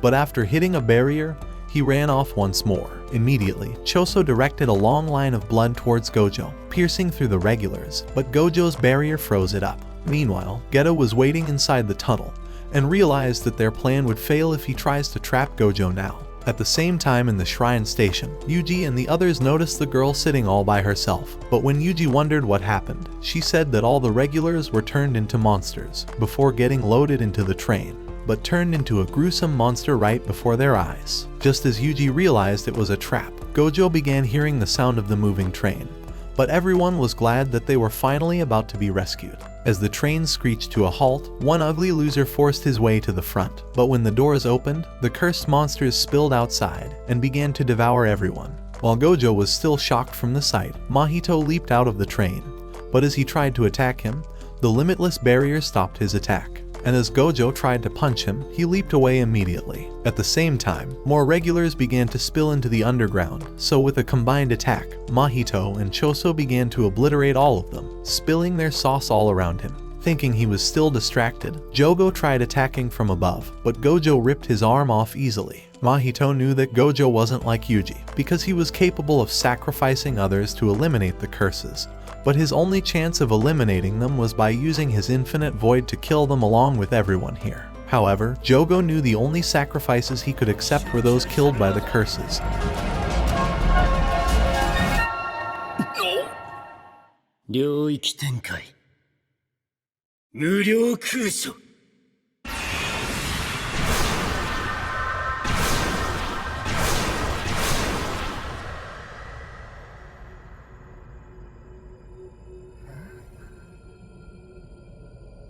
Without hesitating, he began sprinting across the station, annihilating all the cursed monsters. This was his gamble on a 2/10 of a second domain expansion to avoid making everyone a vegetable, while causing the curses to fall unconscious so he could kill them. Nearly half a year's worth of information had flown into everyone's brains, but the survivors would wake up from a coma in 2 months. By the time he was done, he had killed 1,000 cursed monsters in 299 seconds, and had grown exhausted.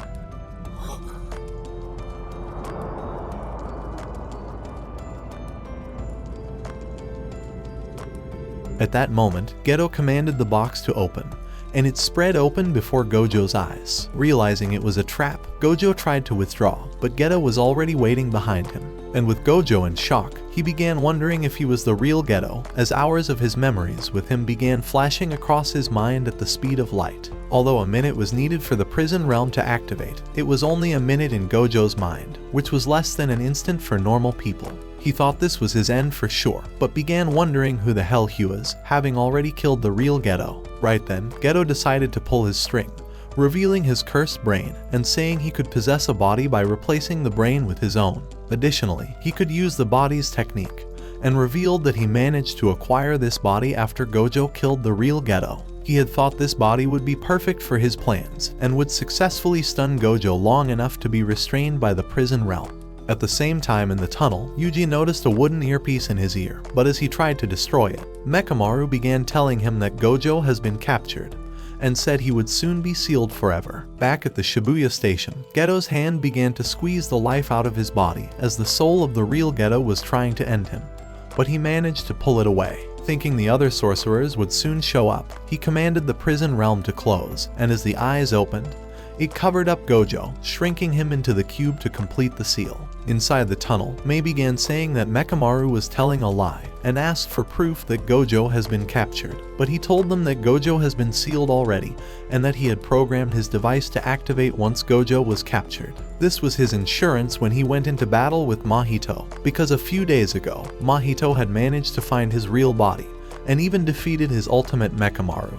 He thought Yuji was the only sorcerer he could trust, and told Mei that she has become a target for the high sorcerers. When she thought it was another lie, he told her that they had directed her to the shrine station with Yuji to isolate both of them from the others, and that a curse user was coming to end her life. After sensing the presence of the sorcerer, she suggested they continue deeper into the station, to be certain that Gojo had really been sealed. But Mechamaru revealed that 4 new veils have been lowered over Shibuya, and said that the veil at the end of the tunnel was impregnable. He told them to head out of the tunnel, saying it was their safest option, and suggested that Yuji returns to the shrine station. He thought it wasn't too late to rescue Gojo, and told him to meet up with the others immediately. But at that moment, the cursed user appeared, saying he's come to eliminate Mei. Meanwhile, inside the Shibuya station, Jogo and Choso finally snapped out of the infinite void hypnosis. But as the cube crashed into the ground, Gojo's overwhelming power managed to fry the eyes until his own iris revealed. Inside the cube, he realized that time was limitless, and the twink realized he really screwed up. Outside the Shibuya station, Nanami joined the remaining sorcerers, saying it was time to fight back. However, Fushiguro began wondering why the cursed monsters were after Gojo, and thought he should have come out of the veil already. As Nanami began heading towards the veil, he told Fushiguro and Ino to rescue as many regulars as possible, as they vanished inside. On the other side of the barrier, while Ajichi was reporting to Nida, a loser stabbed him in the back, and continued stabbing him until his soul left his body. At the same time, Mechamaru's device was video recording Geto and the monsters, but as Mahito noticed it, he destroyed the device instantly. However, Mechamaru had already discovered everything, and began telling Yuji that the prison realm was stuck to the ground, and he thought this was their perfect opportunity to rescue Gojo. As he penetrated through the veil, he noticed a transfigured human trying to devour the regulars, so he punched it away. And as the others attacked him, he kicked one in the jaw and knocked away the other. As a new one tried to restrain him, he punched his way through its body, but another charged at him, and he managed to dodge all of its attacks. As he kicked it in the knee, causing it to lose its balance,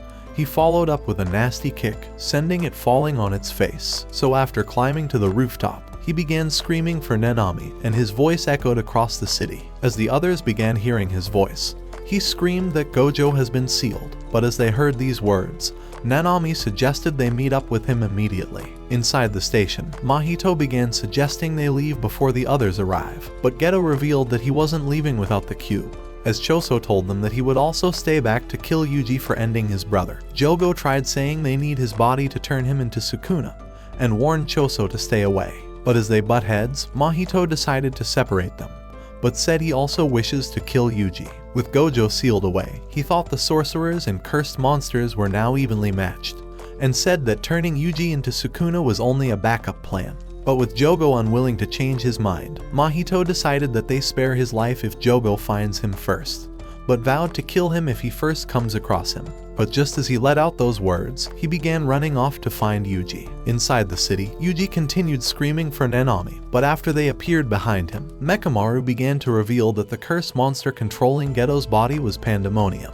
But as Nanami wondered how they could lift the veil to reach the cursed monsters, he told Yuji and Fushiguro to find a way to remove the veil, so as Ino decided to lead the way, he suggested they get to work immediately. With a deep breath, Yuji punched the veil, but as it was unscathed, he wondered if they could ever tear it down. As Fushiguro suggested they look for its weak point and put a hole inside, Yuji began realizing that the veil must be in an obvious spot, as this was the only way to make it stronger. At that moment, they began searching for a standout building, and as they noticed the central tower, they thought it was definitely what they were looking for. Meanwhile, at the rooftop, a thick-faced loser was wondering if they would ever be found, and as he rejoined Granny and one worthless dude, he began saying that no one would climb to the rooftop to find them. But as he let out those words, a thin wire wrapped them up, and as Yuji snapped it, he managed to separate them. Just then, Ino removed one of the cursed objects, and Yuji revealed that the barrier was already programmed in the object. Realizing they needed to lift the veil, Fushiguro suggested they ignore the curse users until all the objects have been found.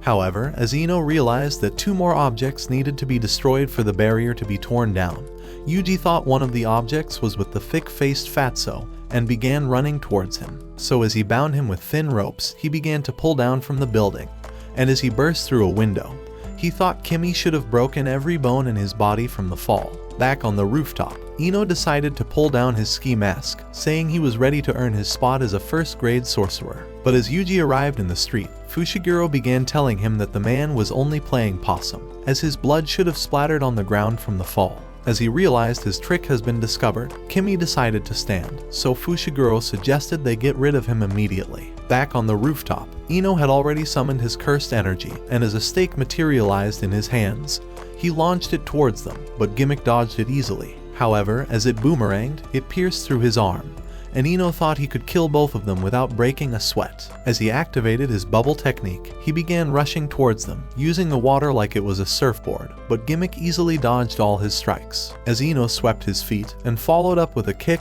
Gimmick blocked his attack, and tried landing a kick of his own, but he managed to leap away. At the same time, Yuji and Kimi had begun their own fight, and as the cursed wolf appeared, it tried biting his head off, but Fushiguro smacked him from behind, allowing Yuji to follow up with a punch before smacking him again. However, the man was unscathed and slashed across Yuji's body, splattering his blood, but as he tried to finish him off, Yuji blocked his knife before landing a punch that dazed his face. In an instant, a cursed toad restrained him, and as it threw him into the building, the man was still unscathed, eventually landing before them. Back on the rooftop, Ino continued his attacks, but as he hit Gimmick with a punch and followed with a stake, Gimmick endured all of his attacks, and Ino realized he was trying to stall until Granny was done chanting her spell. At that moment, her aura grew stronger, and as she told him that the spell was completed, Ino grew desperate to stop them. As he launched another stake, Gimmick swallowed up a cursed item, and caught it easily, as his body had already turned into Toji. Meanwhile, Yuji and Fushiguro were still battling with Kimi, but as he kicked Yuji away,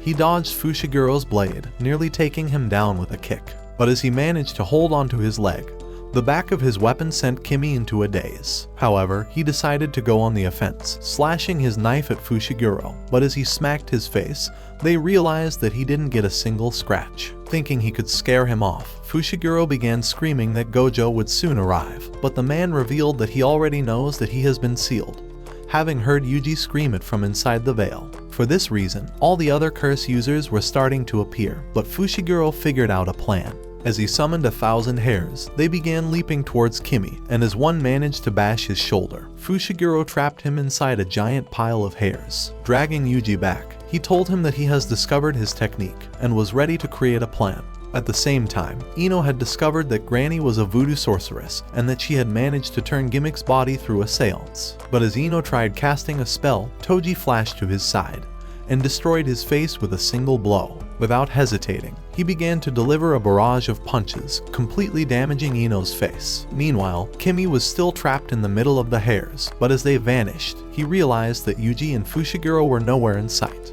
But at that moment, Fushiguro began descending on a giant elephant and pounded him into the ground. However, Kimi managed to lift the elephant, but as it dispersed, Yuji hurled a car towards him. As he managed to catch it, Fushiguro flew to end his life, but as Kimi blocked his attack and missed with his own, Yuji appeared with his divergent fist, so they charged at him at the same time, and Kimi thought they intend to unleash their full power, but they hit him with a normal punch instead. Earlier on, Fushiguro had revealed his technique to Yuji, telling him that it was inverse, a technique that makes powerful attacks weaker, while making weaker attacks more lethal. Fushiguro had noticed that his weaker attacks caused more damage to Kimi, and suggested they hit him with weaker blows. At the same time, Fushiguro's cursed toad had stabbed Kimi in the belly, and as Yuji punched him to the side, they began knocking him from side to side, following with an uppercut before knocking out his teeth. But as he cast a slash, they leaped out of his way, but Yuji had appeared behind him, and was oozing with a powerful aura. As they charged at each other, Yuji froze up right before hitting him, and as his aura dispelled, he punched his face, sending him flying into the railing. Back in the tunnel, Mei had already amputated the loser, and was following him to end his life. When the moron tried begging for her to spare his life, Mei told him he was too ugly to deserve it, and ended him at that instant. At the same time, Yuji destroyed another object, successfully lifting the veil, but they realized that only the veil keeping out the sorcerers was lifted, as the other veils trapping the regulars remained intact. Fushiguro thought that two of the objects could be fake, but was glad that they could now move freely around Shibuya. Just then, he noticed Ino falling down from the tower and began running to save him, so as he summoned his cursed bird, it tried catching him midair, but could not break his fall. However, Yuji managed to catch him, but as they discovered Ino was nearly dead, Yuji began wondering how the sorcerers managed to beat him to a pulp. Meanwhile on the rooftop, as Gimmick tried telling Granny that the veil has been lifted, Toji's soul took over his body at that instant. But when Granny noticed something was wrong, she tried asking if he was still in control of the body, but he told her to shut her ugly mouth. And as his words sent her stumbling back, Granny began wondering how Toji managed to return into his body, seeing as she only channeled the power inside his previous body. As Toji told her that his body is special, he revealed that it has suppressed Gimmick's soul. In an instant, he flashed to her side and immediately terminated her life. Meanwhile, inside the tunnel, Mei finally came across Geto, but wondered how he was still alive, having already learned that the real Geto was killed. She told him that she has come to kill him, but he summoned a special grade monster, the smallpox deity, telling her that he would take her on if she manages to exorcise this curse. Immediately, the monster cast a domain expansion spell, sealing Mei inside a coffin, before trapping her inside a huge rock. However, Mei shattered everything to pieces, and Yuyu thought she would easily defeat the curse. Meanwhile, Yuji was already running through the Shibuya station, and as he jumped down the escalator, he spotted Choso before him. Realizing who he is, Choso prepared blood manipulation, and was ready to avenge his brothers. And as he launched piercing blood towards him, it began piercing into his body, but Yuji managed to direct it towards the ceiling, as the blood split the road outside, and even severed the street signs. As Choso directed it once again, Yuji decided to run away this time, but as he managed to close the distance, he punched Choso, but he managed to block his attack. Right then, Yuji noticed a hole inside his arm, but Choso decided to ask if his brothers left any last words. Realizing who his brothers were, Yuji decided to tell him that they were only crying in their last moments. But as Choso heard these words, his anger grew worse, and he unleashed blood wings, spreading it across the ceiling. As he rolled it into a blood clot, Yuji sensed the danger, so as he attacked him immediately, he managed to wrestle him to the floor before smacking it away. But as he tried to land a blow, Choso kicked him off and tried piercing his body. But as Yuji managed to escape, he unleashed a blood storm on him, nearly gluing him to the wall. Immediately, he withdrew the blood, almost ripping Yuji's face off, and as he landed a jab, sweeping off his feet, he nearly took his entire face, but plastered the wall instead. Even so, he managed to grab Yuji's hand and knocked him away, but as Yuji stopped himself from slipping off, Choso withdrew all the blood into a single blood clot. At that moment, Yuji realized he was at a disadvantage, as the distance made him open to Choso's attacks. Deciding to try out a plan, he leaped towards the ceiling, but as he landed, Choso directed piercing blood towards him. Luckily, he dodged it, and began running towards him. But as he threw a punch, Choso cast Supernova, blowing up the blood clots around him before stabbing Yuji's feet into the floor. However, Yuji endured the pain, and managed to land a kick, but Choso eventually knocked him away. He had successfully pierced a hole through Yuji's body, and Yuji realized he couldn't possibly win this fight. But at that moment, he heard Mekamaru's voice from the earpiece, and he began explaining Choso's technique. At the same time, Choso nearly sliced off his head. But as he managed to hide away, Mekamaru suggested a plan and told him to run into the restroom. So as Yuji dodged the piercing blood, he began running towards it, but as Choso sliced the ceiling, he narrowly escaped inside. However, Choso thought he was leading himself into a corner and decided to follow him. As he began hearing Mekamaru's voice, who called him a coward, his anger grew worse as he rushed inside immediately. However, he only noticed the heavy showers and launched piercing blood at the earpiece, shattering it instantly. But Yuji had already snuck up on him. As he readied his divergent fist, Choso withdrew immediately before crushing the rest of Mekamaru. At the same time, the continued showers were starting to weaken the blood clots as they began to burst, dissolving his convergence. Thinking he would finally get the upper hand, Yuji began approaching him, realizing he couldn't manipulate the blood outside of his body. Just then, the blood flowed into the drain, and both of them prepared for physical combat. So as Yuji punched the vent towards him, Choso parried it away, but as Yuji flew at him, he blocked his kick, before punching him back. As he followed him, throwing quick punches, he knocked him into a toilet, nearly ending him at that instant. But as Yuji bounced off the ceiling, returning with a blow, Choso grabbed his face, slamming him onto the floor, but Yuji escaped his attack. As they began trading blows, Choso dominated with superior agility, but as he pulled Yuji towards him, he managed to bite his hand and followed with a headbutt. Even so, Choso returned again, but Yuji landed a hefty kick and began thinking he could win.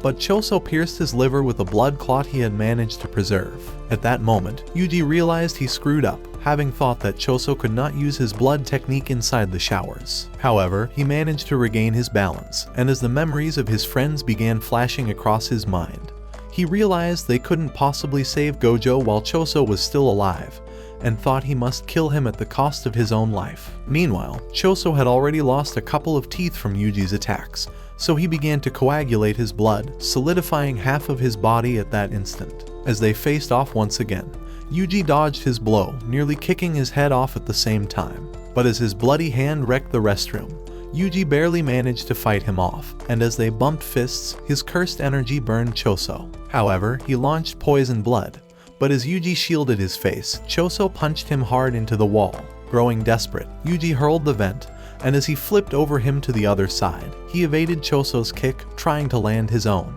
But Choso grabbed his leg and flipped him to the ground, nearly ending him with a blood knife. As it exploded, Yuji used a handle to spring a kick on him, and as he followed him, Choso knocked him back, before slicing his body. But as Yuji narrowly dodged his blood claws, he returned to slice him up, but just as he blocked his attack, the blood spilled across his face, allowing Choso to land a kick. Even so, Yuji wouldn't surrender as they continued their relentless battle, punching and flipping each other to the ground. Desperate to regain the advantage, Yuji swung on a handle, planting Choso with double kicks, before hurling him into the wall. But as he rushed to end him, he made a feint and tried ending his life with his second fist. But he punched a hard surface on Choso's solidified body, allowing him to break his shoulder, before hitting him with a nasty blow that left him unconscious. However, he noticed he was still breathing, but as he tried to end him, memories began flooding his mind. And as he saw Yuji at their family table, he began wondering who Yuji really is. Meanwhile, the smallpox had trapped Mei inside another rock, but as she broke out of it, she began rushing towards the curse. But as it activated its spell, Mei realized she was back inside the coffin. However, she had managed to figure out it was a 3-step curse technique, as a gravestone lowered her coffin into the ground. This was the second step in executing her, so her only way of surviving was to escape before the third count, or she would risk contracting the cursed disease. At that instant, she shattered the gravestone, and as she snatched up Yu, she rushed to the back of a pillar. If she manages to get trapped again, Mei thought she would be killed and wouldn't be able to move her body. So she began telling Yu that the curse was targeting the strongest cursed energy, and having been trapped with 2 of her crows, she decided to transfer her cursed energy into one of them. Immediately, the crow was sealed inside the coffin, and the gravestone buried it under the ground, killing it at that instant. However, Mei had discovered a plan, realizing she could make Yu the new bait. So she decided to ask if he was willing to die for her, and the simp told her that he gladly would. As he appeared before the curse, he allowed his cursed energy to rise high in the domain, and at that moment, the smallpox activated the spell, sealing him inside the coffin. However, Mei had sneaked up on it and sliced it with a single strike, severing its arms instantly. At that moment, thick shadows began spreading towards her, but as the curse tried to devour her, a crow penetrated its body, killing it at that instant. So as they made their way outside, they realized that Geto was already waiting. On the other side of the city, Nanami, Zenin, and Nayabito made their way into an underground, and as they sensed the presence of a curse, Nanami offered to exorcise it on his own. Right then, an ugly octopus appeared before them, but Nayabito froze it up at that moment. Looking to eliminate it, he punched the curse into a pillar, but as it managed to survive, it spewed 1,000 skulls on the ground and began crawling over the bones. Desperate to survive, it began calling for Hanami, but as it remembered that he was already dead, it grew angry and burst out of its body. As Nayabito realized that the smaller octopus was only a curse womb for the larger one, the curse cast a sea of water that nearly swept Zenin away with the flood. Luckily, she managed to stab her spear into a pillar and mounted it immediately. As the octopus introduced himself as Dagon, he tried attacking,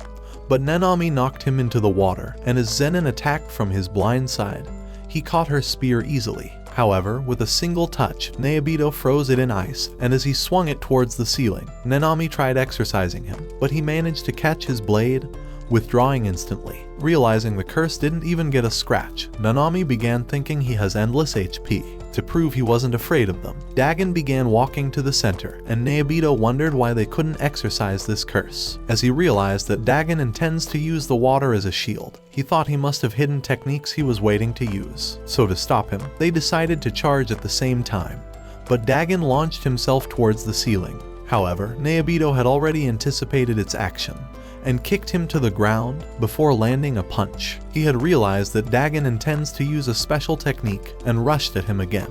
But as Dagon prepared a water shield, Nayabito flashed to his back, destroying his shield at that instant. Nayabito's curse technique was the projection sorcery, a technique that allows him to split a single second into 24 frames, giving him abilities to trace the actions created in the frames, making him the second fastest sorcerer after Gojo. Additionally, he could split his opponent's actions into frames from a single touch, and could even freeze them in a wall of ice. So as he kicked Dagon at the same time, the curse went rolling away, but as he tried activating his curse technique once again, Nayabito punched him away before digging his hand into his belly. However, Dagon had already completed his curse technique, and as Nayabito noticed the sign on his body, he realized they were already inside his domain expansion. Immediately, Dagon cast his captivating Skanda, ripping their bodies instantly. And as Zenin realized they were inside his guaranteed hit attack domain, she thought they were screwed. At that instant, Shikigami burst out of the water, and as Nanami began telling Zenin to exorcise as many of them as possible, one of them caught him in its jaws as several others bit into his body. At the same time, the Shikigami were parrying away from Nayabito, but as Dagon knocked him away with a punch, he successfully broke his technique. In an instant, Dagon appeared behind him, ready to end his life, but as Zenin tried to exorcise him, the Shikigami overwhelmed her, allowing Dagon to kick her away. So with the Shikigami looking to annihilate Nayabito, they devoured him at the same time. And with Zenin unwilling to surrender, she began approaching Dagon, saying she isn't weak, but he vowed to devour her anyway. At that moment, a thick shadow burst out of the sea, and as Fushiguro appeared, he threw a cursed weapon at Zenin, and she realized they could still exorcise this octopus. While Dagon was wondering how Fushiguro managed to invade his domain, Zenin nearly ended him from behind, managing to draw his attention before knocking him into the ocean. Realizing the guaranteed hit effect of his domain was gone, Dagon thought that Fushiguro's domain must be responsible, so to annihilate him, he released Shikigami towards him, but Nanami sliced one in half and chopped the other with a single strike. He told Fushiguro to continue strengthening his domain and said he would protect him from the curses, but as Nayabito appeared behind Dagon, he nearly landed a sneak attack. However, when Zenin appeared in his rear, he released curses at them, but they destroyed them easily, and as Fushiguro discovered a plan, he began telling Nanami that he would create an opening for their exit. If they all managed to escape from the domain, he thought they could beat the octopus outside, and said they must jump through at the same time. As Nanami screamed for the others to gather round, they rushed towards them, but Dagon began thinking they intend to protect Fushiguro. However, when he realized they actually intend to create an opening, he he advanced towards them, but Fushiguro had already opened a hole in the barrier. As they tried to escape, Toji entered into the domain, and they all wondered who he is. In a flash, he grabbed Zenin's weapon, and while she was wondering how he reached her in a blink, he easily tossed her away. Having sensed no cursed energy from him, Zenin wondered if he overpowered her with only physical strength. But the hole had been sealed already, and Fushiguro revealed that their best bet was to hope for the elimination of the octopus. As Toji began walking towards Dagon, Nayabito noticed his face and realized who he is. The granny's seance technique had managed to continue even after her death, because Toji's body could exist without cursed energy. However, her final command to eliminate all curse users was driving him towards Dagon, as the desire to eliminate the most powerful opponent had hypnotized him into becoming a murder machine. As Dagon realized he has no cursed energy, he began thinking he was a waste of time and launched a curse to end him. But Toji ripped the entire thing with a force that parted the sea before him. In a flash, he knocked Dagon into the sea, but as he ran over the water, he tossed him away and began whipping him around, hurling him across the water. Desperate to keep him away, Dagon directed curses towards him, but Toji was enjoying every moment of this and eventually knocked him yards away. Immediately, Dagon launched more curses, but as Toji ran at them, he began whipping them in a relentless attack and eventually smacked the octopus. However, Dagon had baited him into attacking, and as a curse restrained Toji, it pulled him into the water, and 1,000 curses began devouring his body. At the same time, a larger curse emerged, but as Toji managed to free himself, he knocked it with double strikes, stirring up the waves. And as he landed on the shore, he destroyed Dagon's shield and landed heavy strikes, forcing him to retreat. As he grew desperate to slow him down, Dagon directed more curses, but Toji swung over to the other side, planting double kicks in his face, and Zenin thought he was terrifying. Right then, he kicked Dagon to the sand and began grating the sticks with a terrible noise, sharpening them into stakes. Satisfied with the result, he prepared to annihilate the octopus, but as Dagon realized that Fushiguro's domain was starting to grow weaker, he thought he would soon regain his guaranteed hit effect once his domain was destroyed. So to buy himself time, he decided to leap 100 meters into the air, but Nayabito was already waiting to suppress him. At that moment, Toji used his weapon as a pole, stabbing Dagon right in the face.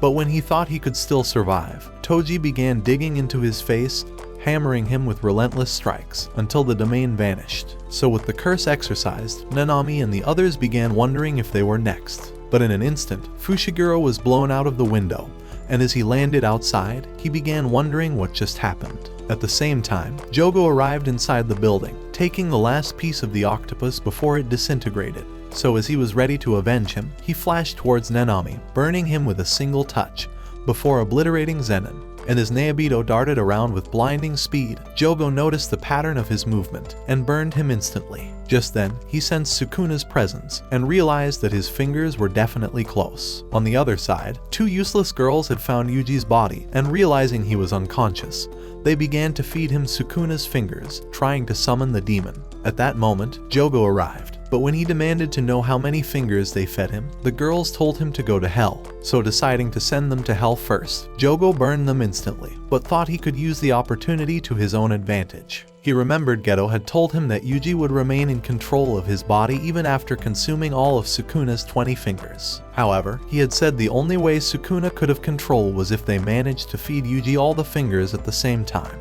Deciding to take the risk, Jogo revealed the rest of the fingers, and after shoving them down his throat, he realized that Yuji would now have consumed 15 fingers already. Just then, the girls returned to life, and Jogo realized their technique allows them to be resurrected. But when he tried telling them to get lost, he realized his arm had already been sliced off, and Sukuna threatened to chop off the other. Afraid for himself, Jogo withdrew immediately, and as Sukuna began walking towards them, the sight of him sent shivers through their body. So when he told them that their heads were high, they bowed at the same time, but he sliced half of Jogo's head off, asking him if he thought taking one knee was enough. As Sukuna demanded to know why the girls were trying to awaken him, one of them began asking him to kill Geto, saying the cursed brain had stolen the body of their master and offered to give him another finger in exchange. However, Sukuna had no interest in playing errand boy, and as he commanded them to raise their head, he sliced one of them instantly. The sight of it nearly made the second girl lose her mind, but as she tried to capture Sukuna on camera, he sliced her head off before obliterating the entire body. And as he crushed the phone, he demanded to know why Jogo had awakened him. Jogo told him that he wants nothing, seeing as his only desire was to see him resurrected, but suggested that he force a pact with Yuji to stay in control of his body. However, Sukuna told him that he has his own plans, but vowed to serve him if he manages to land a single blow on him. He considered this his reward for feeding him the fingers, and said he would even slaughter everyone in the city at his command.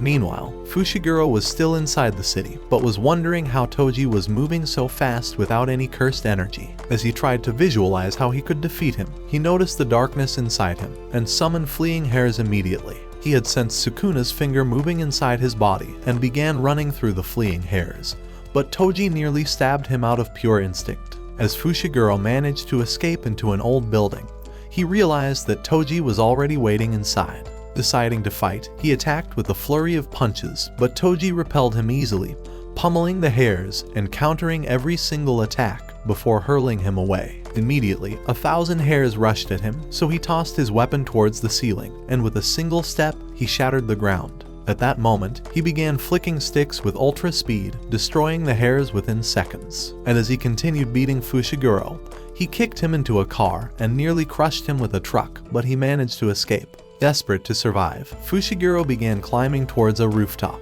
but Toji continued trying to eliminate him, nearly blowing him up with a truck. And just as Fushiguro leaped to another building, Toji nearly ended him at that instant. But he managed to take off with his cursed bird, and Fushiguro realized his only chance at winning could be in a close-up battle. As Toji trailed him into a building, he triggered the fire sprinkler as a distraction. But as the cursed bird attacked him, Fushiguro leaped down the building. Even so, Toji followed him and narrowly missed stabbing him.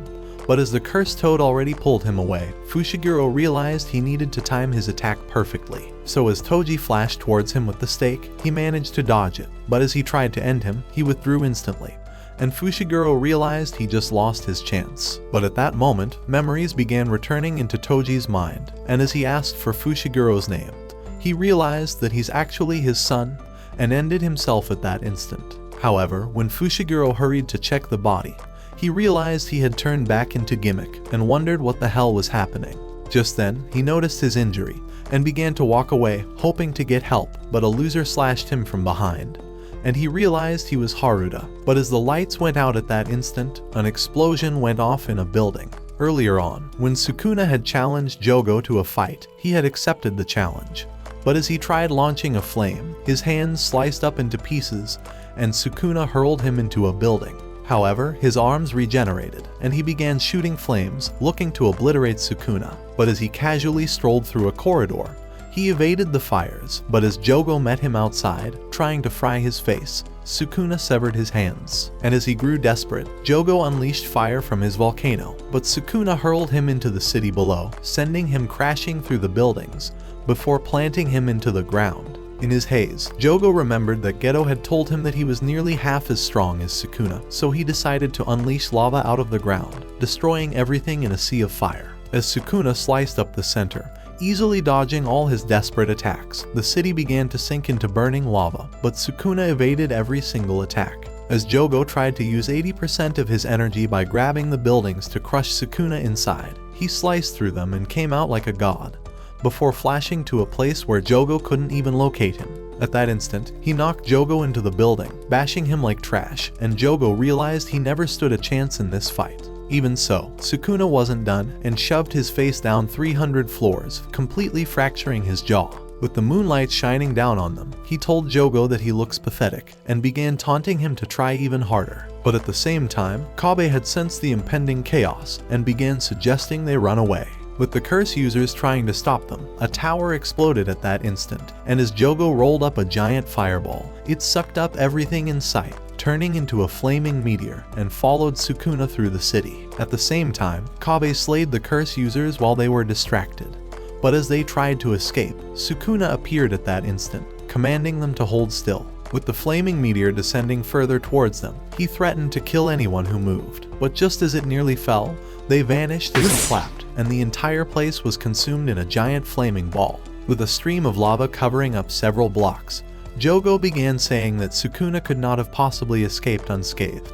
But Sukuna was already waiting behind him, wondering why he was so weak and useless. However, he told him that he's managed to impress him and decided to summon an eternal flame, suggesting they have a contest of firepower. As he made his flame into an arrow, Jogo prepared his own fireball, but before he knew it, he had appeared in the cursed realm, and Sukuna told him that he wasn't his weakest opponent after all. At that moment, Jogo realized he was already dead, as Sukuna's eternal flames continued burning his body. Meanwhile, Fushiguro was trying to keep his distance from Haruta, but as he was losing all his blood, he realized he was about to die. Deciding to sacrifice his own life, he began the ritual to summon one of the sacred treasures. However, with the two-man sacrifice guaranteeing he would lose his ability to subdue the demon, Fushiguro decided to continue anyway, and the lights went out all around him. At the same time, a girl appeared behind Sukuna, saying she had come to welcome him. But just as he realized she was Yurumi, he sensed the presence of the powerful Shikigami, and told her to continue with their secret plans until he was ready to free himself. However, Fushiguro had nearly finished the ritual, forcing Haruta into becoming a participant, having summoned the mighty Shikigami, Makora. So as he released the 8-grip sword that restrained the demon, it woke up, and the ropes broke at that instant. With the demon freed, Fushiguro revealed he was sacrificing himself first, before Makora knocked him into a wall, killing him at that instant. At the sight of this, Haruta realized he was next, and Makora raised his hand to end him. He had not realized that his curse technique grants him 6 extra lives, stocking them up as markings under his eyes, until all 6 lives were exhausted. But as Makora tried to crush him into the ground, Sukuna had managed to save him, and as he spotted Fushiguro's unconscious body, he realized he had nearly finished the ritual, and discovered that keeping Haruta alive was the only way to reverse it from becoming permanent and sealing Fushiguro's death. Unwilling to allow him to die, he decided to revive his soul and began walking towards the Shikigami. He thought Fushiguro would remain unconscious for as long as it was alive, and realized he needed to eliminate it to nullify the subjugation ritual. So as he readied himself, Makora nearly ended him, but the backlash of the wind from their collision shattered the glasses and even wrecked the ground. As Makora awakened the power in his stake, he nearly split Sukuna apart, but as he managed to knock him to the side, he sliced across his body. At that instant, they repelled each other, but Sukuna returned with a soda and thought he was only getting started. He had noticed that Makora's stake was the Sword of Exorcism, a powerful weapon that was imbued with reverse curse technique, and could have exorcised him if he was a cursed spirit. So with a gesture, he slashed Makora's body, but as he dragged him through a line of glasses, he hurled him away. But Sukuna was starting to enjoy the fight, and as he dodged his attack, he began to backflip at incredible speed. Even so, Makora followed him, nearly crushing his body, but Sukuna knocked him away, before slicing his arms, and even severing his foot. Growing angry, Makora released a roar that sent Sukuna crashing over the rooftops, but as he stuck onto a wall, Makora tried to crush him with all his weight. Sukuna pushed him away, but as they bumped fists, the window shattered from the backlash of the wind from their collision. As they descended to a lower floor, they began trading blows with blinding speed as the entire building began slashing apart, before crumbling in an instant. However, Makora already made it outside, but as Sukuna bound him with a rope, he hurled him far off into a building. Growing desperate, Makora began launching vehicles towards him, but as Sukuna repelled them easily, he launched back the others, and with Makora's face nearly slicing off, he managed to hold it back, acquiring a new technique at that moment. While the battle raged on, Haruto tried to escape, but a car nearly crushed his worthless body. At that moment, he noticed the suspended buildings above him, but Sukuna and Makora continued their chaotic battle through the city, and Sukuna sliced Makora's insides. However, he continued with his attack, but as Sukuna snapped his blade into pieces, he kicked him to the outside before knocking him into a building. At that moment, Makora released the wheel, but as Sukuna tried slicing him, he destroyed the entire place. With the demon relentless, Sukuna decided to restrain him with ropes, but he eventually broke free with a force that pulled down a dozen buildings at the same time. Without holding back, they continued wrecking the entire city, and as Makora managed to land a hit, Sukuna noticed he was gaining cursed energy. So as he bashed him with a train, the demon hurled it away, but Sukuna was unscathed, and as he sliced up the walls, he killed all the regulars within 100 meters radius. He was enjoying every moment of this, and as Makora returned, he sliced him into pieces, sending him crashing into a building. However, Makora managed to crawl outside, and as he hurled the tower, Sukuna split it into smaller pieces, causing a rain of debris to fall over the city. At the same time, a plane blew up in the sky, but Sukuna repelled Makora away, smacking him into the water. Before he could escape, he restrained him underwater, but as Makora absorbed the entire pool, he dispersed it at that instant. With a single touch, Sukuna sliced him 1,000 times, severing the entire city along with him. However, as the demon healed his body, Sukuna realized he was growing stronger ever since the Great Wheel began revolving.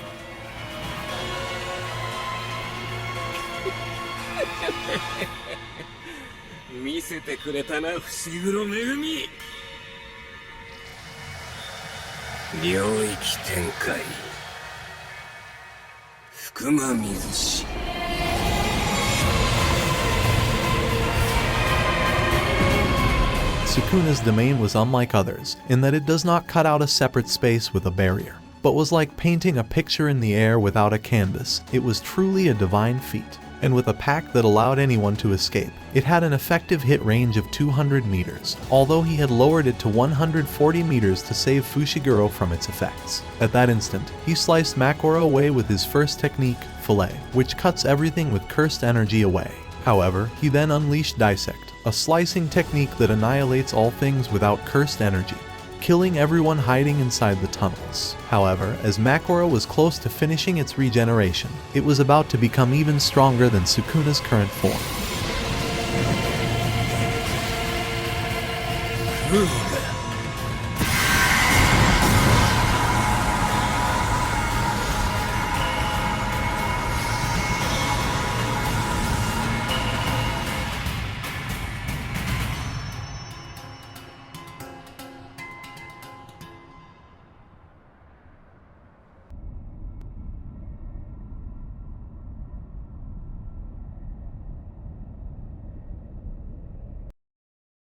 By the time it was all over, Makora was already dead, and Sukuna told Haruta to get lost. But as the loser began running away, thinking it was another lucky day, his face sliced in half, as his extra lives had all been exhausted. At the same time, Sukuna realized that Yuji was about to take back control of his body, so he abandoned Fushiguro at the healing facility. But the principal already sensed his presence. Just then, he allowed Yuji to take back control. But as Yuji saw the devastation before his eyes, all the memories began flashing through his mind at the same time.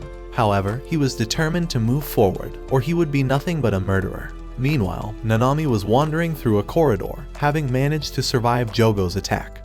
But as he came across an army of transfigured humans, he began to remember his dream of building a house on a secluded beach. Thinking he could still achieve this dream, he began to exorcise the curses, slaying them with every ounce of his strength. As a curse tried to knock him down, Nanami managed to exorcise it, but as his strength was nearly exhausted, a curse smacked him to the floor before kicking him away. Even so, Nanami would not give up and began to slice them with all his anger, but imagined he was living a serene life on the island. At the same time, Yuji had arrived at the station, but as he heard the noises, he began hurrying towards the sound. On the other side, Nanami continued slashing the curses, enduring their attacks, and slaying every single last one of them until he was completely exhausted. But at that moment, Mahito appeared behind him, telling him that he has been watching him the entire time. Just then, Yuji arrived, and as he spotted them together, Nanami told him to take over the rest of the battle, as Mahito blew him up at that instant. The sight of it left Yuji shocked, but as he grew desperate for revenge, he began running at Mahito. At that moment, Mahito cast a transfigured human towards him. However, Yuji managed to hold it with every strength in his body, but as Mahito popped out, he punched his face, sending him rolling away. Even so, Yuji managed to stabilize himself on a pillar, narrowly dodging the curse as it attacked. Before his eyes, Mahito burst out of the monster, but Yuji managed to dodge his attack. With his face spurting blood from Mahito's earlier attack, he demanded to know why Mahito was killing so many humans.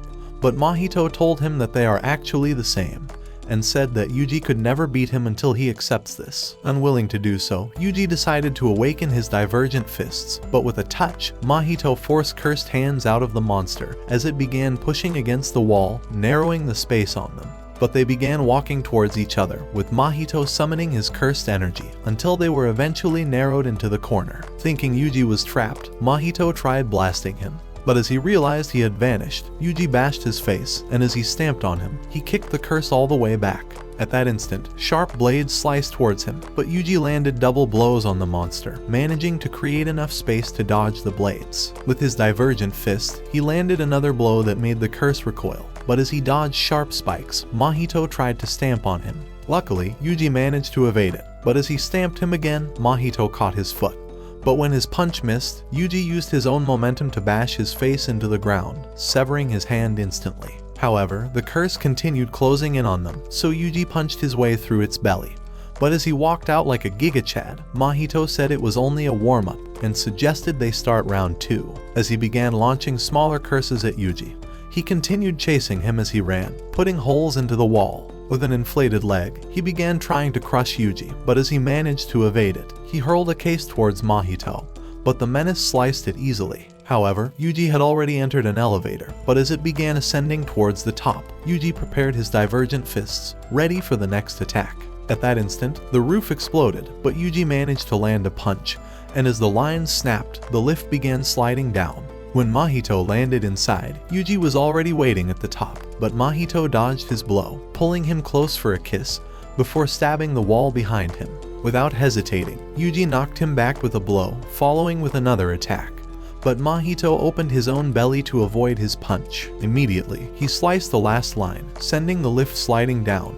But Yuji already held onto the severed lines. Before long, Mahito exited the elevator, but Yuji punched away his curse and leaped into the lower floor to evade another curse. However, when a giant hand buried him, Yuji punched his way out, shattering it to pieces. At that moment, Mahito realized he could be damaged by a single blow and began to keep his distance. By the time Yuji followed him into the corner, he spotted 2 regulars before him, but as they tried telling him that there were monsters lurking around, Yuji began wondering how Mahito vanished. Just as he began telling them to leave, Mahito knocked him with a giant fist, sending him rolling down the ground. He had managed to transfigure the man, and as he touched the other, he turned him into a cursed sword. A few hours ago, while they were preparing their plan to capture Yuji, Mahito had suggested they kill him instead. But when Jogo tried objecting, he had taken off, creating a clone out of his body, and sending him off to the other side of the station.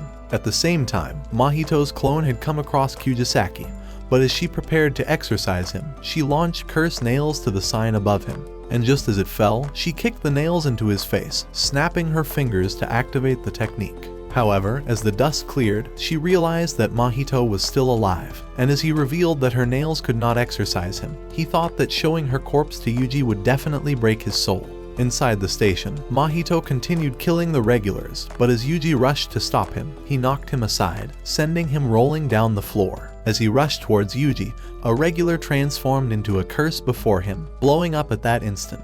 At the same time, Mahito had snuck up on Yuji and was ready to end him, but outside the station, Kujisaki dodged the clone's attack.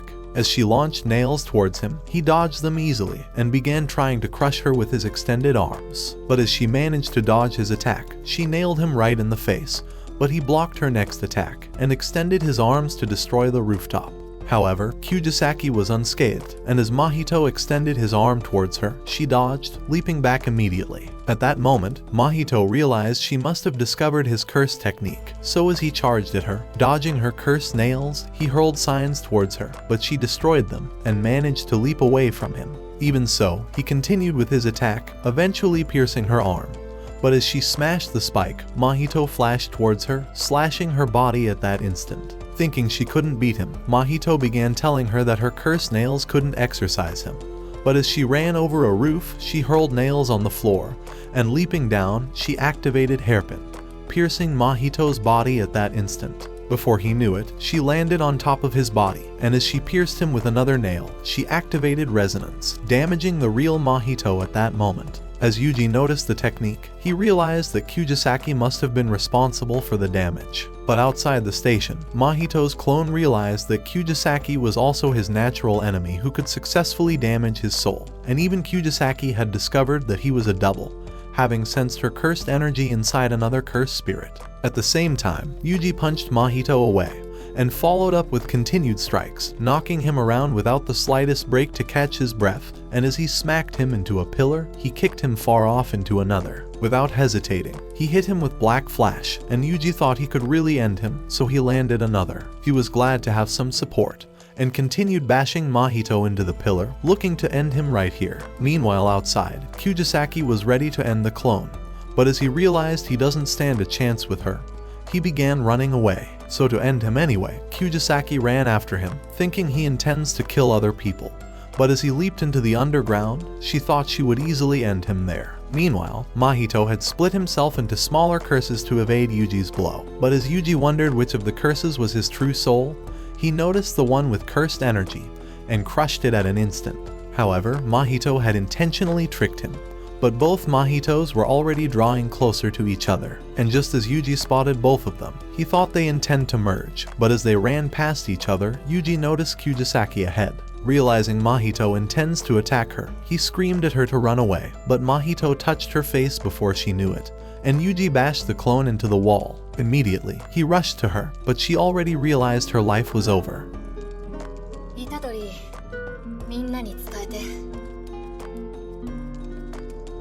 悪くなかった。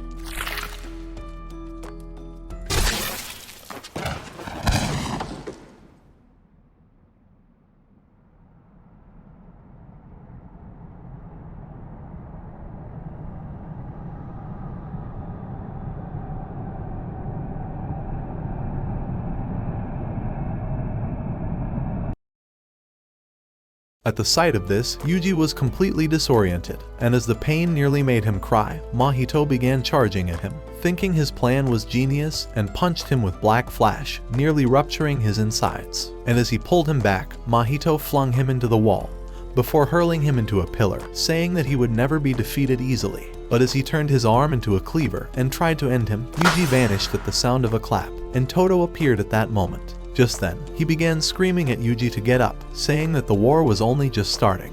However, Yuji's spirit was already broken, and as he began to cry, he revealed that all his friends were dead already, and he thought it was his fault. At that moment, Mahito began running at them, thinking he could end Hokage while he was distracted.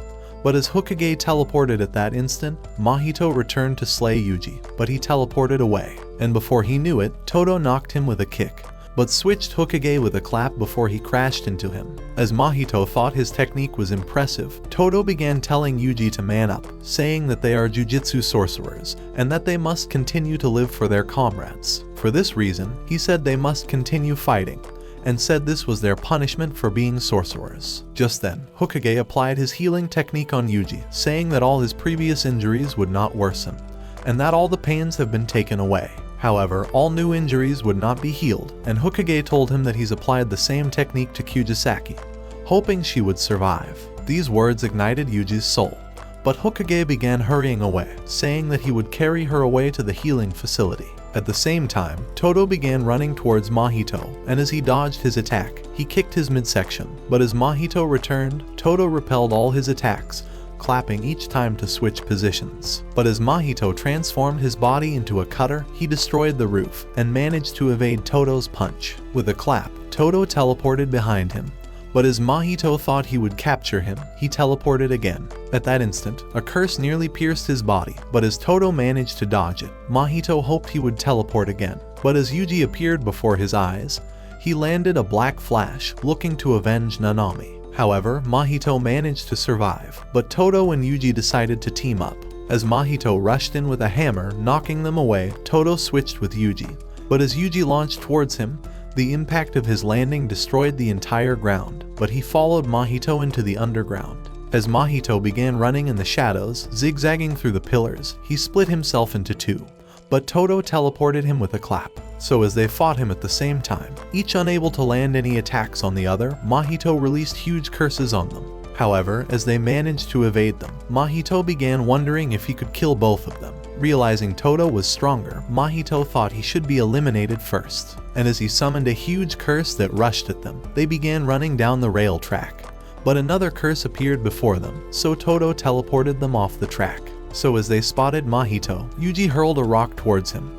But as Todo switched positions with it, he awakened a new ability at that moment and landed Black Flash. However, the menace just wouldn't die, and as he vomited a bunch of transfigured humans, he unleashed huge monsters on them, overwhelming them with the attack, and Todo realized that switching positions was useless. Eventually, the ground exploded, but as Yuji and Todo managed to make it outside, Mahito challenged Yuji to a fight to the death. Looking to make an impression of his own, Todo teleported Mahito with a clap, and as he managed to restrain him, Yuji tried to end his life, but as the nutcase unscrewed his own head, 2 ugly eyes grew in its place. So as Yuji and Todo attacked the body, it managed to repel them with his extended arms, while the head grew smaller limbs as he continued to run away. With Mahito enjoying every moment of this battle, he activated soul multiplicity, and combining a soul to a rejected transfigured human, he created a cursed mutant. Just then, the mutant began running at Todo, but as he dodged the extended arms, he switched their positions with a clap, but the mutant returned immediately.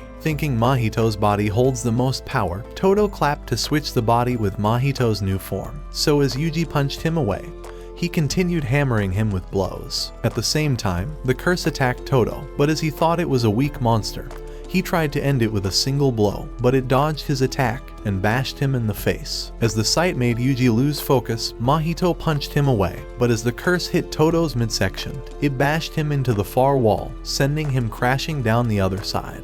And as the curse landed before him, Todo hurled a hanger with cursed energy, but as he switched positions with it, he killed it with a single blow. But at that moment, 2 other mutants appeared behind him, and Todo realized the fight was about to get worse. Meanwhile, Mahito had merged back with his old body, and as he was glad to finally separate Todo from Yuji, he summoned cursed worms out of the ground. But even as he took off, they followed him, destroying the tower in an instant. However, when a worm tried to devour his body, Yuji hurled a sign towards it, splitting its head instantly. So as he began skidding down another worm, he noticed Mahito below. And as the sight of his face made him angry, Yuji launched at him with a kick, but Mahito blocked his attack easily, before hurling him a mile away, sending him crashing hard on the ground. But as Mahito followed him, looking to utilize the opportunity, he realized that Todo had returned, and discovered that the mutants were all dead. Wondering how he could eliminate Todo, he decided to cast a domain expansion spell, realizing he could keep it for 1/10 of a second just like Gojo did. Desperate to save himself, Todo activated a simple domain spell, but Yuji was already running towards Mahito, looking to stop him from completing the domain. However, as Mahito had already completed his technique, he appeared in Sukuna's inner realm, and as he realized Sukuna was intentionally sparing his life, he told him that he would kill Yuji to get rid of his existence, and told him to shut up and watch from the side. At that instant, Todo's hand began to transform, with Mahito having already made contact with him. But as he sliced off his hand, the severed part exploded, raining spikes across his body. With Yuji distracted, Mahito punched him away and rushed off to end Todo, seeing as he could no longer use his teleportation technique. However, Mahito knew that he couldn't use his own technique, as the domain expansion spell had drained his cursed energy. But as he hit him with a black flash, Todo already focused his cursed energy inside his stomach, minimizing the impact. But as Mahito recovered his cursed technique, he began rushing to end him, but at that moment, his locket broke. And as it hit the ground, revealing Yuji and Todo's K-pop crush, Mahito was enchanted at the sight. And Todo began to imagine he was battering his face. So at that instant, he slapped Mahito's hand, switching places with Yuji, and he managed to land a black flash. However, Todo's hand was already burned, but he thought the sacrifice was worth it. Desperate to utilize this advantage, Yuji began running towards Mahito, but noticed that Todo had passed out. At the same time, Mahito was wondering how his plan went south, but soon realized that he has discovered the true essence of his soul. He thought he was an insect that was only developing from a pupa, and at that moment, he used his idle transfiguration technique on himself, and as he turned into a mass of ugly curses, he took a new form at that instant. With Yuji wondering how Mahito acquired this new body, Mahito began telling him that his new ability to use the Black Flash had revealed the true essence of his soul, and said that killing him would further awaken his powers. But as he began walking towards Yuji, Yuji walked to meet him. But just as he tried to deliver a kick, Mahito restrained his leg, but before he could damage him, Yuji had broken out of his grip, stamping hard on his tail. So as he blocked his attack, landing a hard blow to his midsection, he realized that the surface was harder than Choso's body. Noticing his distraction, Mahito landed a blow, but before he could slash him, Yuji leaped back immediately. However, he was already wounded, so as Mahito attacked again, continually whipping his blades to slay him, Yuji desperately defended himself, but as he evaded Mahito's attacks, he began hammering him with continued blows. With Mahito unscathed, Yuji realized his strength has gone up to a different level, and as his mouth was slashed on the side, the menace eventually knocked him away. Just as he regained his balance, Mahito dived through the dust, and as he caught his face,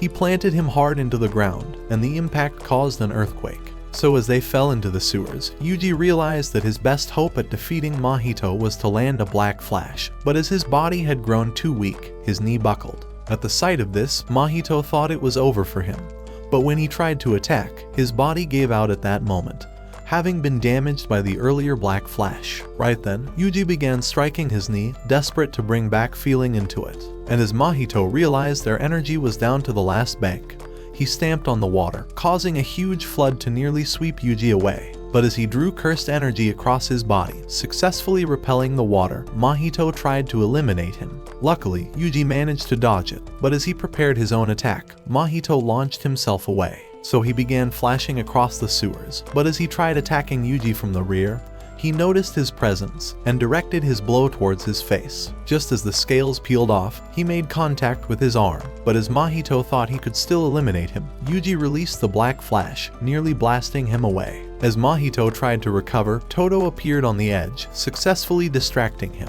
and as he thought he intends to switch places, Yuji hit him with a thunderous black flash, sending him flying out of the sewers. With Mahito completely drained, Yuji began to approach him, looking to end him this time, and Mahito realized he was out of transfigured humans. As Yuji began saying that they are the same, he revealed that he wasn't a nutcase, and that he would kill him as many times as he needs to, without the slightest reasons to it. But as these words drove fear into Mahito's disgusting heart, he began running away as if he was the prey in a frozen tundra, desperate to stay alive. But as he twisted his ankle, he realized he couldn't move, and his hunter appeared before his eyes. Thinking he was about to die, Mahito began to cry, desperately hurling snow to keep him away.